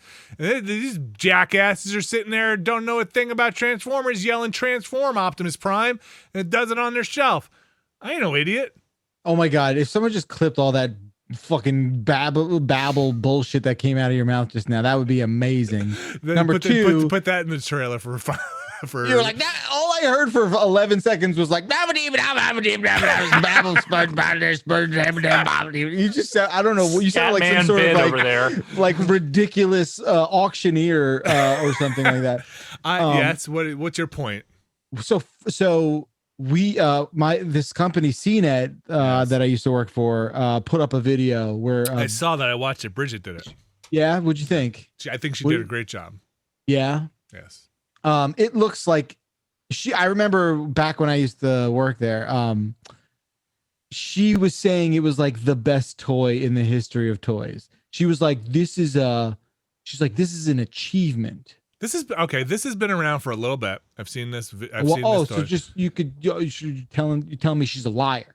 Bridget? No, I mean she might be right. I mean that's okay. So first of all, that's an opinion, right? So I'm not saying her opinion's wrong, but I'm hearing what I want to hear. Yeah, I'm saying I've seen this in prototype stuff for a while. It's on Hasbro Pulse. It's like their version of Kickstarter. They've had a lot of big old Unicron on there. It's where I got my Hero Quest reboot that I'll hopefully get someday. Do I think this thing is cool? Yes. Would I buy it? No. It's cool. Would I buy it? No, I would not. Okay. It's too much money for me. Hint received. $700 is a lot of fucking money. It's a lot of money. I could almost buy 2 keyboards. No, it's could you get in and out of the keyboard for under 700 with the caps and everything and the keys? Yeah. Close though, right? It's fucking real close. Anyway, I think the keyboard would be more useful than this, to tell you the truth. All right, as long as we can admit that, as long as you're willing to admit that. I think I get out of it watching the videos what I need to get out of it. Okay, that's not to say Hasbro. Maybe there's something having it. Hasbro, maybe I would say something like, having it on hand really changes this. It's a beautiful thing to touch and have on hand. Well, we won't know till we get your video. Yeah, we won't know so you got to subscribe to my Instagram, my Twitter, and then Hasbro, you need to hook me up. Gonna give Kevin Smith this Transformer and not give it to me? What are we doing here? Hasbro? I'm gonna be honest, I was barely listening through all this. I've been trying to find a way to turn this into a Snow's Informer musical parody as we've been talking about it, and haven't gotten from that far. The whole blabbering auction. Yeah, I got to Transformer. It sells transforms on your shelf. $700 now. That's all I got. Jabam! I can't do that. Yeah. Also, it makes the transforming sound like multiple times while it's transforming, and I think that's a little lame. Because it can't. Yeah, it should only do it once. Yeah. I also gotta think too. Like, I would imagine this thing's like making a whole bunch of like noise while it's doing this thing, and it's just like, Optimus Prime, are you okay? Also, that's more like osteoporosis Prime. Also, it's not how he transforms. So hey, I know. Listen, it's hard, right? But look, you do what you can make the mechanisms do. All right. I get it. I'm not saying that. I think the cartoon maybe took some liberties with physics. Do you know how much the transforming masterpiece Optimus Prime was? Like $500. This isn't that far off. Like, what's this run on? Couple double A's? What are we doing? I don't know. Is it probably some of them?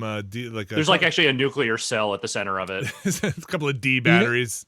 Now that I've been buying a lot of toys that plug in and require power, like a lot of them do have USB ports on them that just you charge that bad Larry up. And, I could see that this being a chargeable thing. Yeah. I bet the batteries are in that back hump where his gun would store on the toy. If you know what I'm talking about. People who know. No trailer? I don't know. $700, no trailer? That's probably $800 add-on. Yeah, but it's actually a real trailer for a truck. You could actually you get the trailer it was delivered in. I think it's neat. Again, I think watching the video is cool. Does it do anything else besides just transform? It talks. It's got some voice. I mean, it better do a lot for $700. It does your dishes. You get we'll do your taxes if you feed it in, and it will make sure that freedom is the right of all sentient things. It is cool. I will say this. I will say this about a Transformer thing. It is cool. Yeah. You know what's not cool? What? This is a segue. Okay, before we get off, I'll say I joked around with this a little bit. The new thing is now Transformers that don't transform. The Flames toy is like $500. Oh, you mean just toys? You mean just toys? Well, I don't know. You don't really anything. No, they're more like Hot Toys style, like where they're like, no, this looks cool. And this is like super articulate, and you put it on a shelf, and these look pretty good, or and they're like $500, but they look gorgeous. I also do not own any of those. A transformer that does not transform. Yes. What is your purpose? That is shitty. It's against God's will. Oh, I'm with you, so but I also, as an owner of many hot toys. Yeah. You get it. I get it. Yeah. I feel like a giant piece of dog duty that I have not, since I've moved into this house, unearthed those half a dozen or so. You got that Marty McFly. It's real I got that Marty McFly. I got that Jack Nicholson Joker. Is Marty McFly Hot Toys or the sideshow? Certainly is. It certainly is. Okay. Because you have a couple of sideshows, right? I think I have a Deadpool sideshow. Yeah, you get it. And I get it. Come on. You get it. I get it. That one IKEA fucking thing that everyone on Earth owns.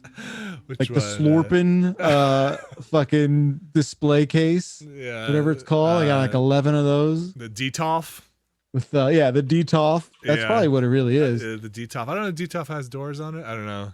It's got the glass with like the mirror with like the magnet latch. Yeah.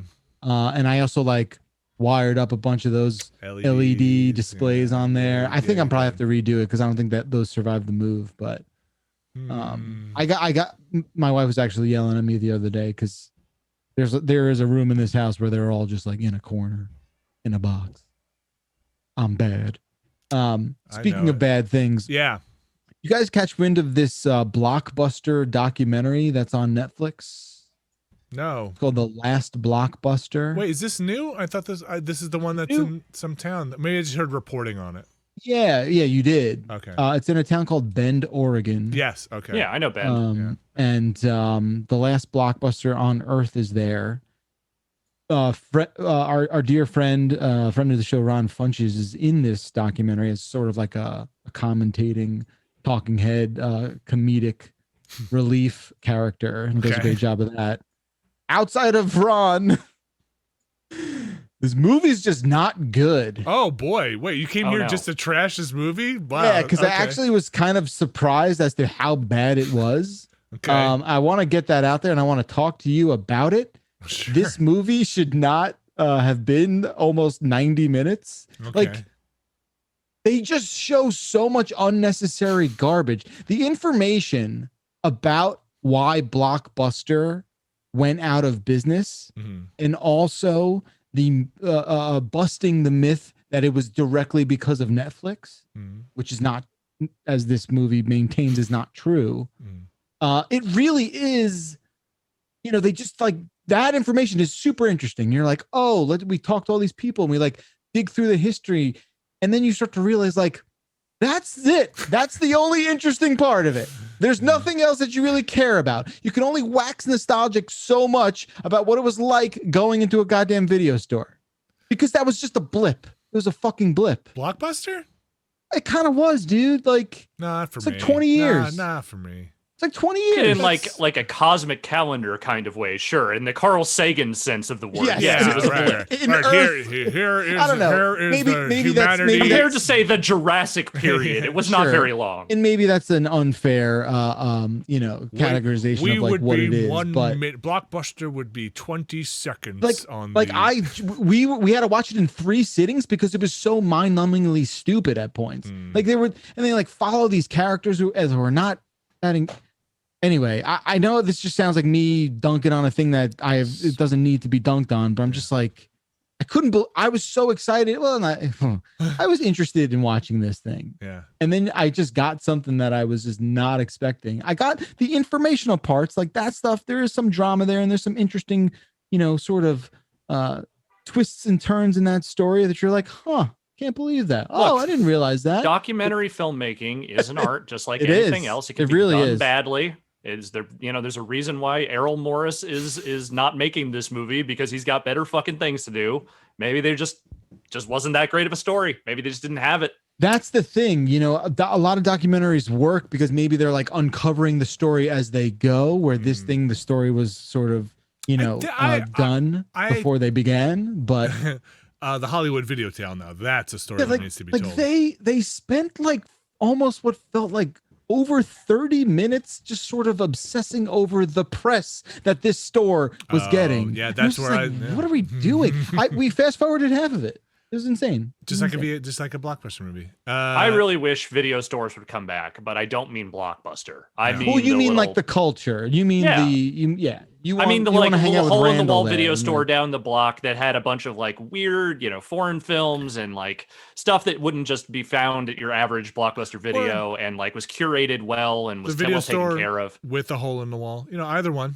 I'll take either one. Yeah, that's the one that's behind the barn doors. Yeah, the saloon doors. I think the video story of VHS and all that stuff is interesting and is important because it was a really wild thing to let people start renting movies and having that stuff at home, and the piracy aspect, the relationship and how it went to the Supreme Court, and the Supreme Court was basically like, no, you can't control what's for a tiny moment. Okay. And they're like, well, Blockbuster's not really a part of that. They came in much later. They did, but what happened was, the studios were like, "Yo, one of these VHS tapes, $99." Batman, remember Batman? Right, and then the case went to the Supreme Court, and the Supreme Court was like, "No, you can't fucking control what someone does after they buy it, you crazy assholes." And that set the precedent. So that's what made renting. What if we make it a federal crime? It's a federal crime to like put all the fucking warning labels you want at the top of this VHS. Yeah, that'll work real great. Yeah, nobody will ever copy it. It's an FBI is gonna come get you. There is a dude in the beginning who like tries to explain like the absurd Hollywood studio mentality on it. Why like they would their reasoning in charging $100 for a VHS, and they're like, if 10 people watch that tape, that's all the money they'd spend going to the movies anyway. And then you're just like, they're talking like there isn't a world where people were just taping shit off HBO anyway. That's why when you take a cab ride, it costs you about $5,000 because like that, if 4 people get in a cab and that cab is $30,000, like each one would have to buy the cab. That's it's the same thing. Copyright law fucking sucks. But now we have Kingdom Hearts, so take that copyright. I don't know what segue that is. I don't know, but anyway, that does not make things better. That's nowhere to be seen. Should we take another break and come back with some emails? Yeah. All right, let's get this set up here, folks. Stick around. We'll be back in a little bit. Here, let me get this thing.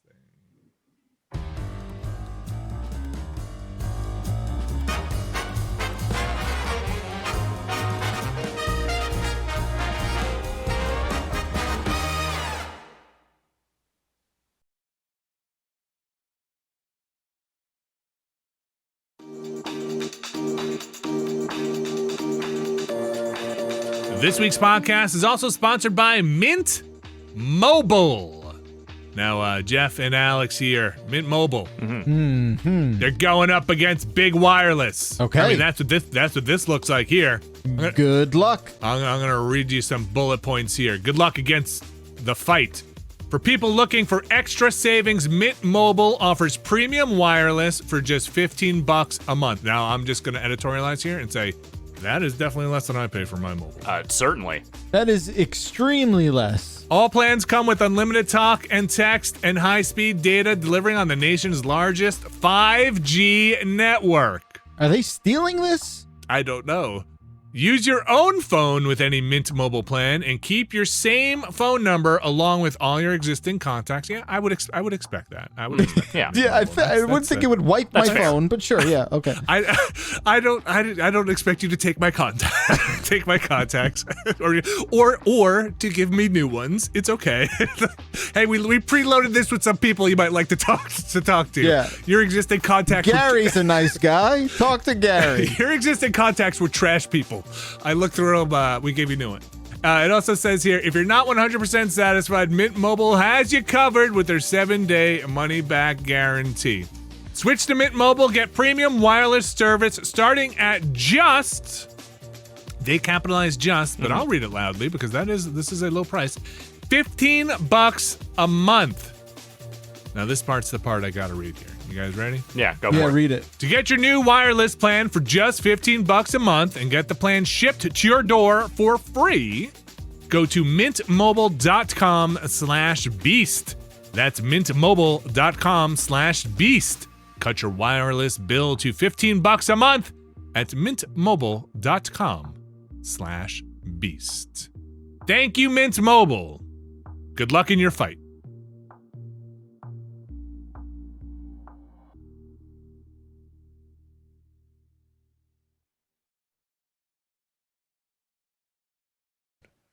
And we are back.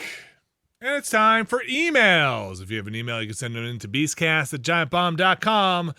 That is beastcast@giantbomb.com. Jeff Bakalar, Games Group's own Jeff Bakalar, has pulled the emails this week. Jeff Bakalar, what's up? I did. I'm very excited to explore all the new details of my new job. Yes. And I now read. Well, I read this week. I read all the emails. What can I say? What'd you do? They were great. There's a lot of emails. There are. I still don't have access or the ability to reply to them. So I'm sorry. It's not my fault. It's an 11-click process for me to reply to an email, which adds up, and that goes for forwarding too. So they're getting out there. I did lay eyes on every single one of them, so it means a lot. Everyone's sending in nice emails. So appreciate it. Let's get through as many as we can because I cut down this list. I want to say at least 3 to 4 times. Okay. Cut it down. It's tough. There's a lot of good emails. There's a lot of good emails. Not a lot of time. So let's start off this first one from Julia Vinny, if you will. Sure. Julia says, it's a late night snack time. Oh, it's always late night snack time. Your fridge is open and you have a spoon in your hand. What are you spooning? For Julia, it'd be, whoa, Parmesan cheese. Now, Julia is from Palisades Park here. And I say, what Julia, are you spooning? What are you spooning? What are you selling? You got some pre-shredded parm there, Julia. I'm not sure how I feel about this. You grate What if it is the shredded? You grate it. What if she's got a bag of shredded and she's just putting a spoon in there? Yeah. No. Is that weed? It is. That's weed. Yeah. Okay. Weed. Okay. Well, I don't know. The shredded is weed. No, I'm just saying it's shredded cheese. She's taking a spoon and it's shredded cheese. Oh. What did you fucking think I was I thought you saying? were talking about weed. I thought shredded was like the lingo for weed. Like I thought maybe somebody called weed the shredded because I imagined like a baggie that was like crumbled up. That's we know you're shattered. No, that's past. shake. Stop You're talking about like shake. Stop acting like you don't. I know people like you, man, who act like, oh, I haven't smoked weed in 10 years, so therefore it completely left my brain, and I have no understanding of what it was ever like smoking weed 4 times a day. Okay, you know what you did. Don't give me this hello fellow kids bullshit. Okay. Anyway, I have not been on I have not dipped into the shredded in a while. I've not been on the devil's lettuce in about a quarter century. So that's funny because what I would pick with my spoon is a whole hunk of lettuce. Anyway, I was gonna say you need to grate that Parmesan cheese on demand. Is what I'm saying. Especially here in New Jersey, plenty of great Parmesan. Yeah, 100%. But like if you're in wherever you're in. Okay, let's actually answer the question. What am I spooning? What would it be? Well, if you keep the peanut butter in the fridge, it's peanut butter. Okay. That's probably what I'm gonna just take out of there and scoop into my mouth. That's fair. Alex, what would you do? So I find that generally when I'm going into the fridge, it is not with a utensil in my hand. It is usually because I'm grabbing like a pickle or something like that. Or a fork if I'm eating, some other leftover thing. If I had to pick a spoon, it would probably be peanut butter, or if I would just go to the freezer and get some goddamn ice cream. Oh, nice. You're gonna go up, or is your freezer on it's top? Above. It's above. Okay. Yeah, it's up top. Okay. The freezer call, like that audible right at the line of scrimmage there, like makes a lot of sense to me because that because you're gonna make out well with some ice cream. Like It's a little bit of work, though. Yeah, I guess so. It depends. Like my freezer doesn't like the ice cream isn't rock hard in my freezer. Yeah, it is. It's scoopable. Oh, it's soft. No. It's semi-soft. Okay. We gotta do another ad. No, I don't run Placid up to the is what you're describing it as. I don't run up to the goddamn fridge with the utensil and I'm just like, need food now. But if I was going to the fridge, I would definitely get a nice scoop of Tempty ice cream. Cream cheese. Tempty cream cheese. Okay. Ooh, is that super whipped? Is that like really whipped? Oh my gosh. The pink tub. It's kind of like a Northeast thing. I don't know if they sell Tempty elsewhere, but Tempty is the legit whipped cream cheese. Tempty's a crime. Because not because it's terrible, because it's like why? Because it's 600 calories. It should be illegal. Yes, because it's like you don't realize that this isn't cottage cheese. You should just be scooping this into your mouth. I'll do the cottage cheese too. Yeah, I love Trader Joe's. Too good for it. Trader Joe's cottage cheese is banging. I am too good for it. Fuck cottage cheese. Terrible food. I love it. I love cottage cheese and applesauce. applesauce. Fruit in there. Oh God, ugh. For my kid. I love applesauce, and you're making me not want to ever eat it again. You'd be surprised, dude. Give it a try. Don't I wouldn't. Wait, applesauce? I have tried it. Everybody loves applesauce. No, I'm talking about cottage cheese with applesauce. I would never do that. It's good. I would never befoul applesauce that way. It's just got a really short shelf life. Like you can't applesauce or cottage cheese. Like no. Like the second you mix up cottage cheese and applesauce, like you got to eat it within like 11 minutes because if you don't, if it gets too close to room. That's what they mix together to make the green slime on. You can't do that on television. Presumably, sure, but that is the story with late night spooning. Thank you for the email, Julia. Alex, please answer this question from Chris. I suppose I can do that. Hey, Beastcast. So I recently purchased a high-end modded Game Boy Advance. Wow. Along with the Game Boy, I bought a lot of GBA games. In this batch of games, I found a still in plastic, pristine copy of Tony Hawk's Underground 2. I'm at a crossroad. Do I open the game to play, or leave it preserved in its original state forever, and I'm going to add an addendum here in parentheses, or until it becomes profitable to sell it? I love this game, and I really want to play it again. Chris... Play your games. First of all, Chris, stay out of Jeff Gershman's garage. Second of all, Chris, third of all, what's the mod on the GBA? What are we talking here? Can it play like ROMs? Can you just pop a ROM in there? Because I'm gonna say if you can get just a cart with ROMs on it, maybe go find Thug 2 and if it's ramen poppin', I say go for it. You want to get I also don't know what the storage space on that would be. Yeah, like what's the modded? Yeah, that's a deal breaker here. Yeah, I don't know. I don't actually know what a modded GBA would do for you, so I'm not 100% certain. But I also am of the opinion that if it's not a situation where you can just load up a ROM, play your game. Just play it. Who cares? No, keep it sealed up. Put it in Lucite. You should go get it graded. That is a toxic notion. Yeah, Lucite's probably toxic. That's why you need to put that Lucite then in a plastic bag just so it can't off-gas. If your goal is not to look at it, it's to look at. Sealed things are to look at, not to open. Unless your goal is to be a collector and make money and do this kind of bullshit, it doesn't matter. Play your fucking video games. That's how I feel about it. That's how I've always felt about it. Okay. All right. Well, I want to be the person that goes and opens that fucking pristine copy of Super Mario 3 that sold for like $600 million or whatever the fuck. Yeah. I want to be the guy that walks in there with a fucking box cutter. I'm like, time to go to work. Yeah, I hate it. Man. I hate that shit. All right. I'll take this next one. You probably go in people's houses and you peel that fucking protective film off of shit that they. That's not. Yeah, I take the plastic off their couches too. You were at my grandparents'? No. So sorry. You're not meant to sit on the plastic, old lady. But it makes my thoughts sound good. Is that? That's not really still a thing. I mean, I'm sure that shit's out there, but yeah, I'm sure still people. The plastic on couches. Have you been to Queens recently? you'll still find plastic on couches. That's actually a requirement. It's a blue law. That's right. If you have more than two of those like fake marble lion statues in front of your house, then you have to have at least some plastic and a doily. It's weighted by how much uncooked pasta is in your pantry. Yes.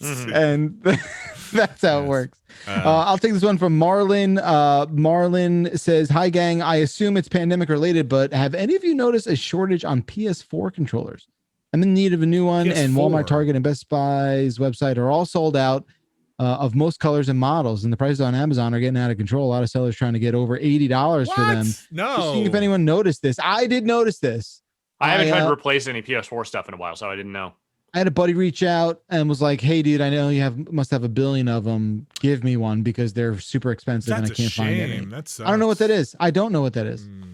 It could just be that their manufacturing priorities are elsewhere right now, and they're not putting out a lot of new hardware for that stuff. Like, I don't know if it's necessarily related to any shortages of anything, but that's the only thing, because they're having a hard enough time just getting those systems out, the PS5s out. So maybe they just don't have the resources.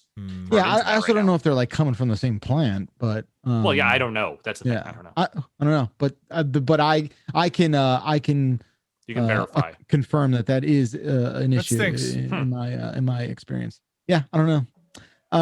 Who was the ketchup criminal last week? What was it? What's a ketchup? What's a ketchup? Ketchup in the fridge. Opened ketchup. Yeah. All right. Then you can take this from Rowan. Who? Which person who believes in proper sanitation should take this and proper health? Both of you ketchup criminals. But Vinny, you're the one who can take it from Rowan there. Okay. After hearing last week's discourse on catsup, in and out of the fridge, I feel like I must weigh in. Ketchup, or tomato sauce? Do I have to take this? What? Yeah, because I wanted you to get real one goes upset. Away. Ketchup or tomato sauce, as we call it in New Zealand, is better cold. Why? Contrast. You know how a really cold slice of tomato in a sandwich with some hot meat really hits the spot. I don't know if I've ever enjoyed that. The fuck are you doing down there on that island, man? That's the wrong way fucking to put bedlam in your country. What are you talking about? Yeah, like a thing that interrupts your tasting experience apparently is a good thing. Yeah, you know how ice cream pairs well with a hot apple pie? Okay, yeah, I'll take that. Yes, sure. It does in that example. Yeah. Contrast means balance, and contrast does not mean balance. Contrast means balance, and balance is the way of all things. I was not always this way. I grew up keeping the sauce in the pantry. Tomato sauce, aka ketchup. This was a point of contention when I moved in with my partner because she insisted on keeping it in the fridge. It became a constant thing where we would move the sauce. Every time they say sauce, I'm going to say ketchup. I get it. Okay, we move the ketchup back and forth and pretend to be legit mad about it. So naturally, once I realized that, fridge sauce is the new gospel, I couldn't actually tell her that. I kept moving it back to the cupboard, and for another 2 years or so until finally telling her and letting the joke die. We are now a happy family of 2 women and a crisp, cool bottle of sauce. You know, look, you guys are right. Okay. But I think I keep it in the fridge. Okay. I do. I just prefer it room temperature. Right. Yeah, okay. So if I know I'm going to have like a nice plate of fries or if I'm going to use ketchup in a certain capacity, I will put it out. And we talked about this last week. I will keep it out, let it take off some of the chill, and then enjoy it like that. Do you think there's a problem here? Yeah. Do you think there's a problem here where Rowan from New Zealand is actually confusing tomato sauce with ketchup in a way the thought did cross my mind. In a way that maybe the thought did cross my mind. But you know what? It's like Australia adjacent. They do weird things down there. Maybe they just call it that in a way. But it is also, I would want my tomato sauce warm to hot as well.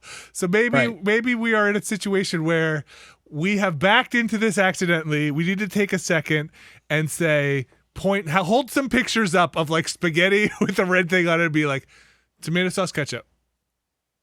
Yeah. Okay. Maybe it's a communication barrier. Hot dog, tomato sauce, ketchup. Ketchup. Okay.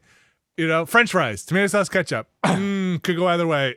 Okay. Someone in the back just yells, mayonnaise! Mayonnaise! Poutine! Mayonnaise. Anyway, that we could wrap that up. But I did want to address the syrup conundrum. And we had plenty of people emailing about the syrup issues. Yeah, the syrup lifestyle. Syrup drama, syrup conspiracy theories. I'll take this one from Chris and then a quick follow-up from someone else. And this is, as far as I'm concerned, I feel like on the other side of this, the jury's going to be hung. Hey, Beastcast, I'm not one to tell people what to do in their own homes, but I wanted to at least send a little cautionary tale about the benefits of refrigeration. Jeff said last week that he leaves his maple syrup out because, quote, it's just sugar. What's the worst that could happen? Is that a quote? Well, yeah, that was a quote. Okay. I think so. I said something like that. Well, there was a time I was at a friend's place and some of us were teasing him about the state of his kitchen. And it specifically came up that he doesn't even refrigerate his maple syrup. He insisted that it's always kept out this way and it's been fine. Fast forward to the next morning where we ordered breakfast food to help with our hangovers, and I ordered pancakes, a favorite of mine. And as soon as I started pouring syrup onto them, what comes out of the bottle of the syrup? Long strands of what I can only assume were large cultures of bacteria. Stop this email. Stop this email. So listen to me. First of all, it also sounds like you were also possibly in something adjacent to like a dumpster kitchen, or you were in a house from 7. Like, what did you like? What? Stop! Did Morgan Freeman come in and be like, "Well, that's the 6th one right there"? Stupidity. Here's the thing, okay? Grossness. I still maintain keeping syrup is okay outside is okay. And Zach sent us a photo, different email. That was Chris C from Boston. Zach sent a counterpoint email of a photo of a bottle of syrup on the back that circles the words refrigeration not required. There you go. Neither is I don't even want to think about this email. Stop. Alex, we'll stop thinking about the email and we'll talk about Game Pass. I was eating cereal the other day and spiders and centipedes crawled out of the bag. What are you doing? That is so fucking stupid. Don't even.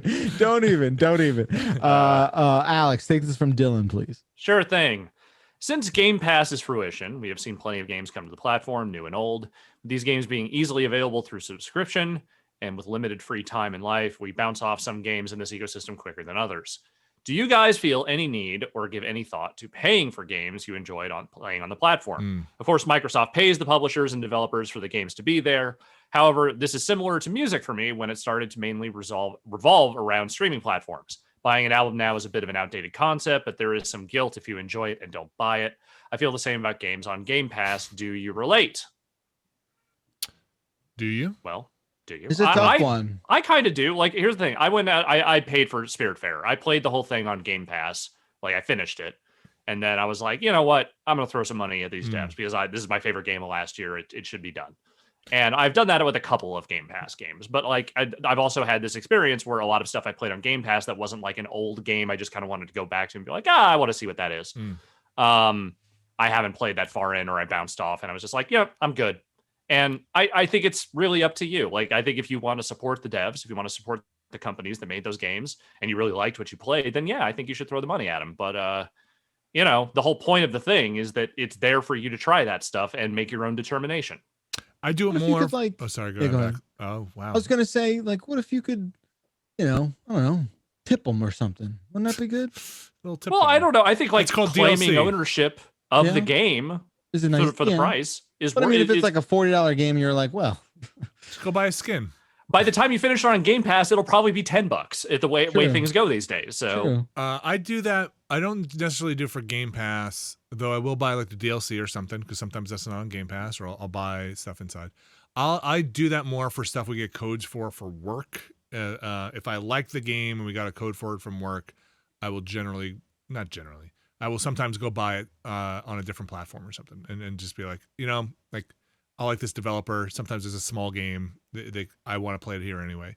Or if we were like sharing games or something like that, I'd be like, I'm just going to buy it and buy that.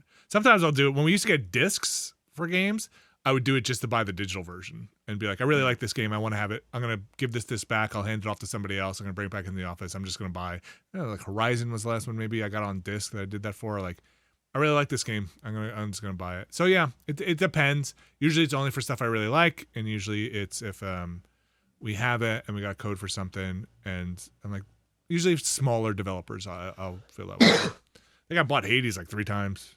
Just like everyone on 2 platforms. yeah. Sorry. All right, very good. Do we have time for 1 or 2 more? Sure, I got the sauce. One more. One more. Okay. Vinny. Yes, that's me. Why don't you take this one from Jason. You got it. Jason from Chicago?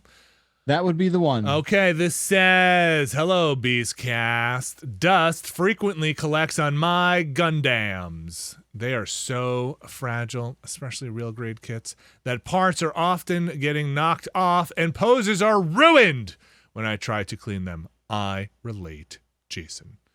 I have now given up and opted for the strategy of gently blowing on them once in a while without touching them. I can't even blow too hard or they'll get knocked down and a domino effect ensues. How does Vinny deal with this? What does he do with his toy boxes and extra parts and accessories? Oh, this is deep. The boxes take up more room than the toys themselves, but I don't have the heart to get rid of them. How do you save them from the children? Help. Sincerely, Jason from Chicago. Well, let me take this one step at a time. We'll break this down. First of all, don't clean your toys.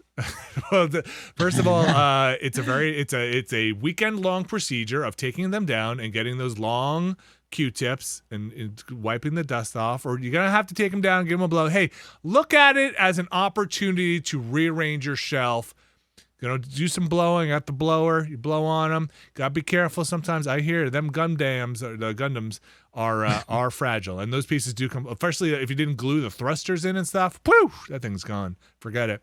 Or like God forbid one of them falls. That thing is. You might as well just abandon that shelf. That's gone.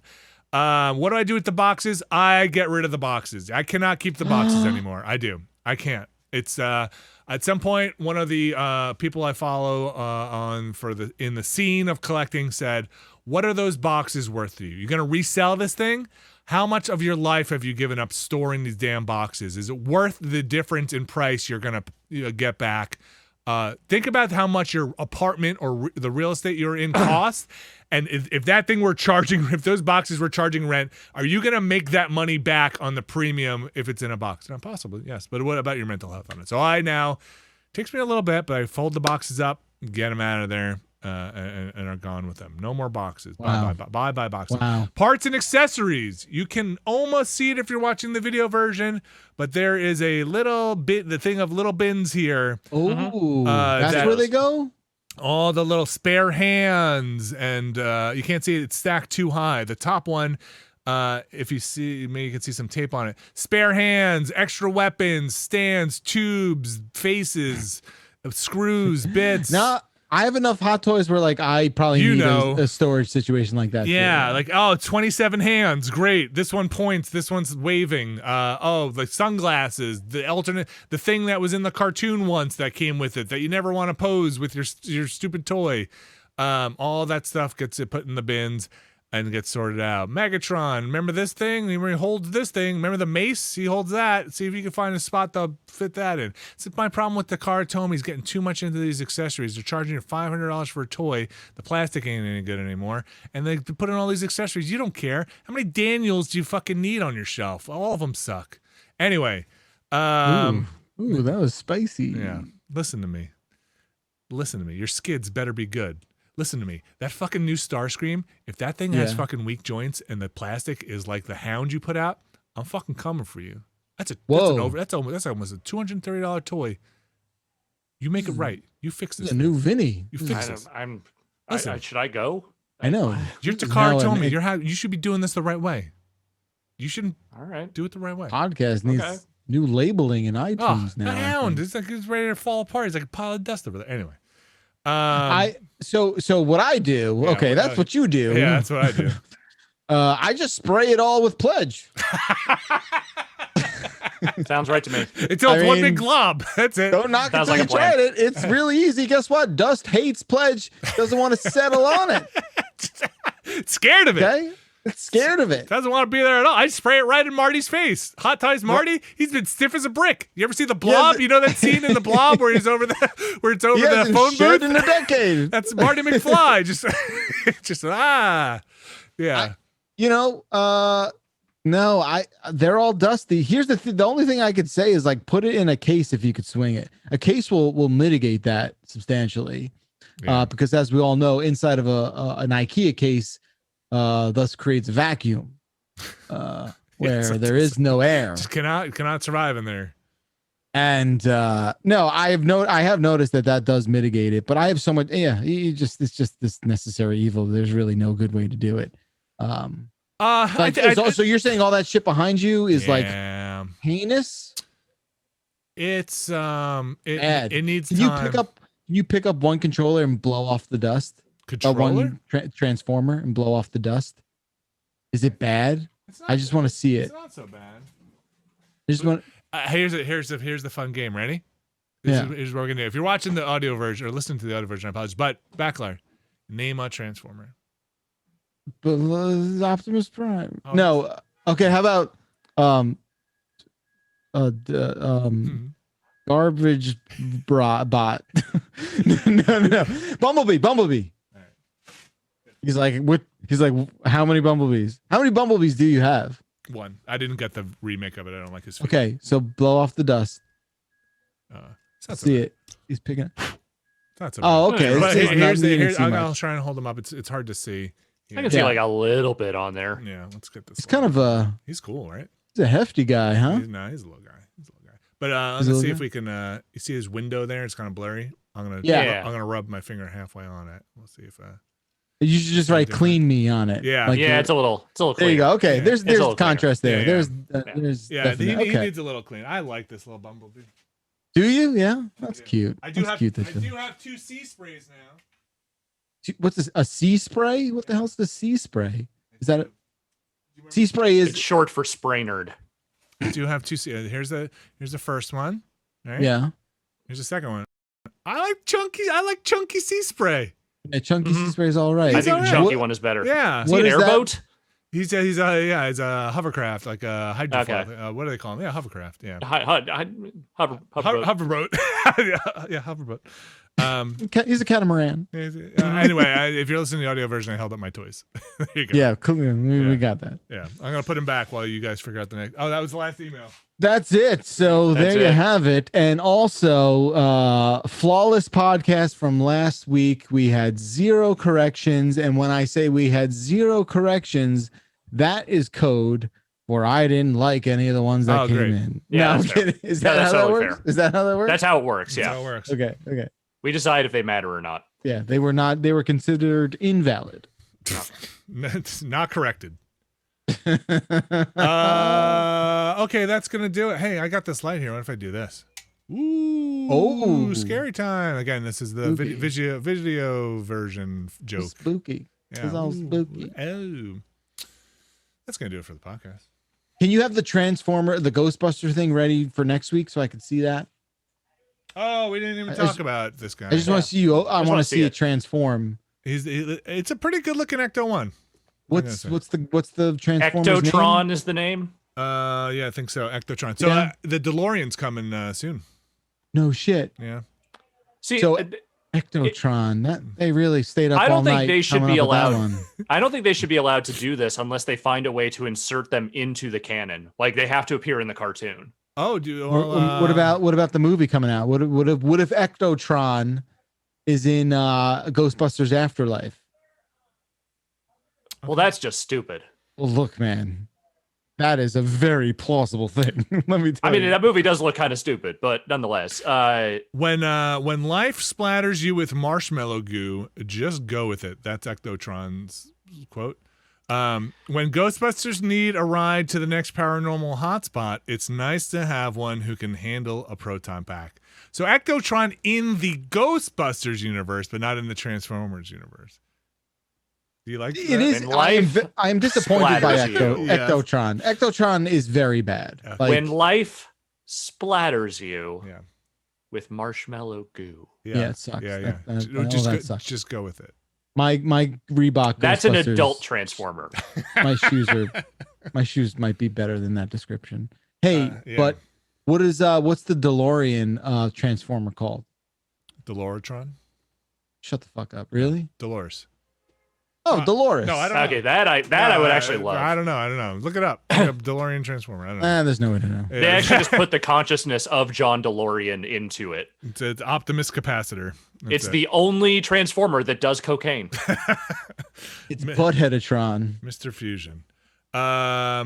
Yeah, I held off getting them for a long time, and then they were on sale. I got one, and I was like, I might as well get them both. I kind of want that. Yeah, well, here's the good news. I would buy that. Here's the good news. It's never coming. I got it, and then I was like, oh, this is some classic box on here. Alex, I'm never going to open this now. Look at the box is the old Transformers box. Oh, I couldn't tell. I don't know what that means. No. Open your toys. It's open your toys and play. Are you going to sell that toy? No. Then open your fucking toys. Oh, yeah, make it transform once. I'm not saying do it right now. I'm just saying at some point you got to open that fucking thing. Oh, it's such a nice box. I was looking to see if. You don't have to tear ass the box. You don't have to fucking destroy it. Tear ass the box. Yeah, a couple of things. All right, anyway, let's finish this podcast. Okay. All right, folks. Thank you very much for listening. I'm gonna start the music here, but it goes quickly. So, Alex Navarro, are you drumming today? Yeah, tonight's a bad music night, so get ready to hate. Okay. Bakalar, are you drumming tonight? Probably not. Arms are tired, so I'm going to take a break. Welcome to the games group. Group. Hey, thanks a lot. Welcome to the games group. We got some Kingdom Hearts up on the site. You can go see that, playing through some of that with Jen. If you want to watch and be a premium member, you can participate as we figure out which Kingdom Hearts to play week by week. So far, it's been 2 episodes on the first one. Quick look for that Abe's Odyssey Soulstorm up. That's up now. Got Alex drumming over there. We got some Hotspot tomorrow. We got some fake UPF, we call it here. A Very Relaxed Friday coming up on Fridays. Whole bunch of stuff out there. You've been listening to Hotspot. Thank you very much, Alex Navarro. Thank you. Thank you very much, Jeff Bakalar. And thank you. If it's your birthday out there, April birthdays, happy birthday to you. This is what Caravella says to you. Clean your toys, put your syrup in your fridge. If anything's open, just put it in the fridge. That's the easy thing to do. Stuff gets bacteria in it, but I'm not a doctor. Thanks everybody for listening to the Giant Beastcast, and we'll be back, I'm going to say next week.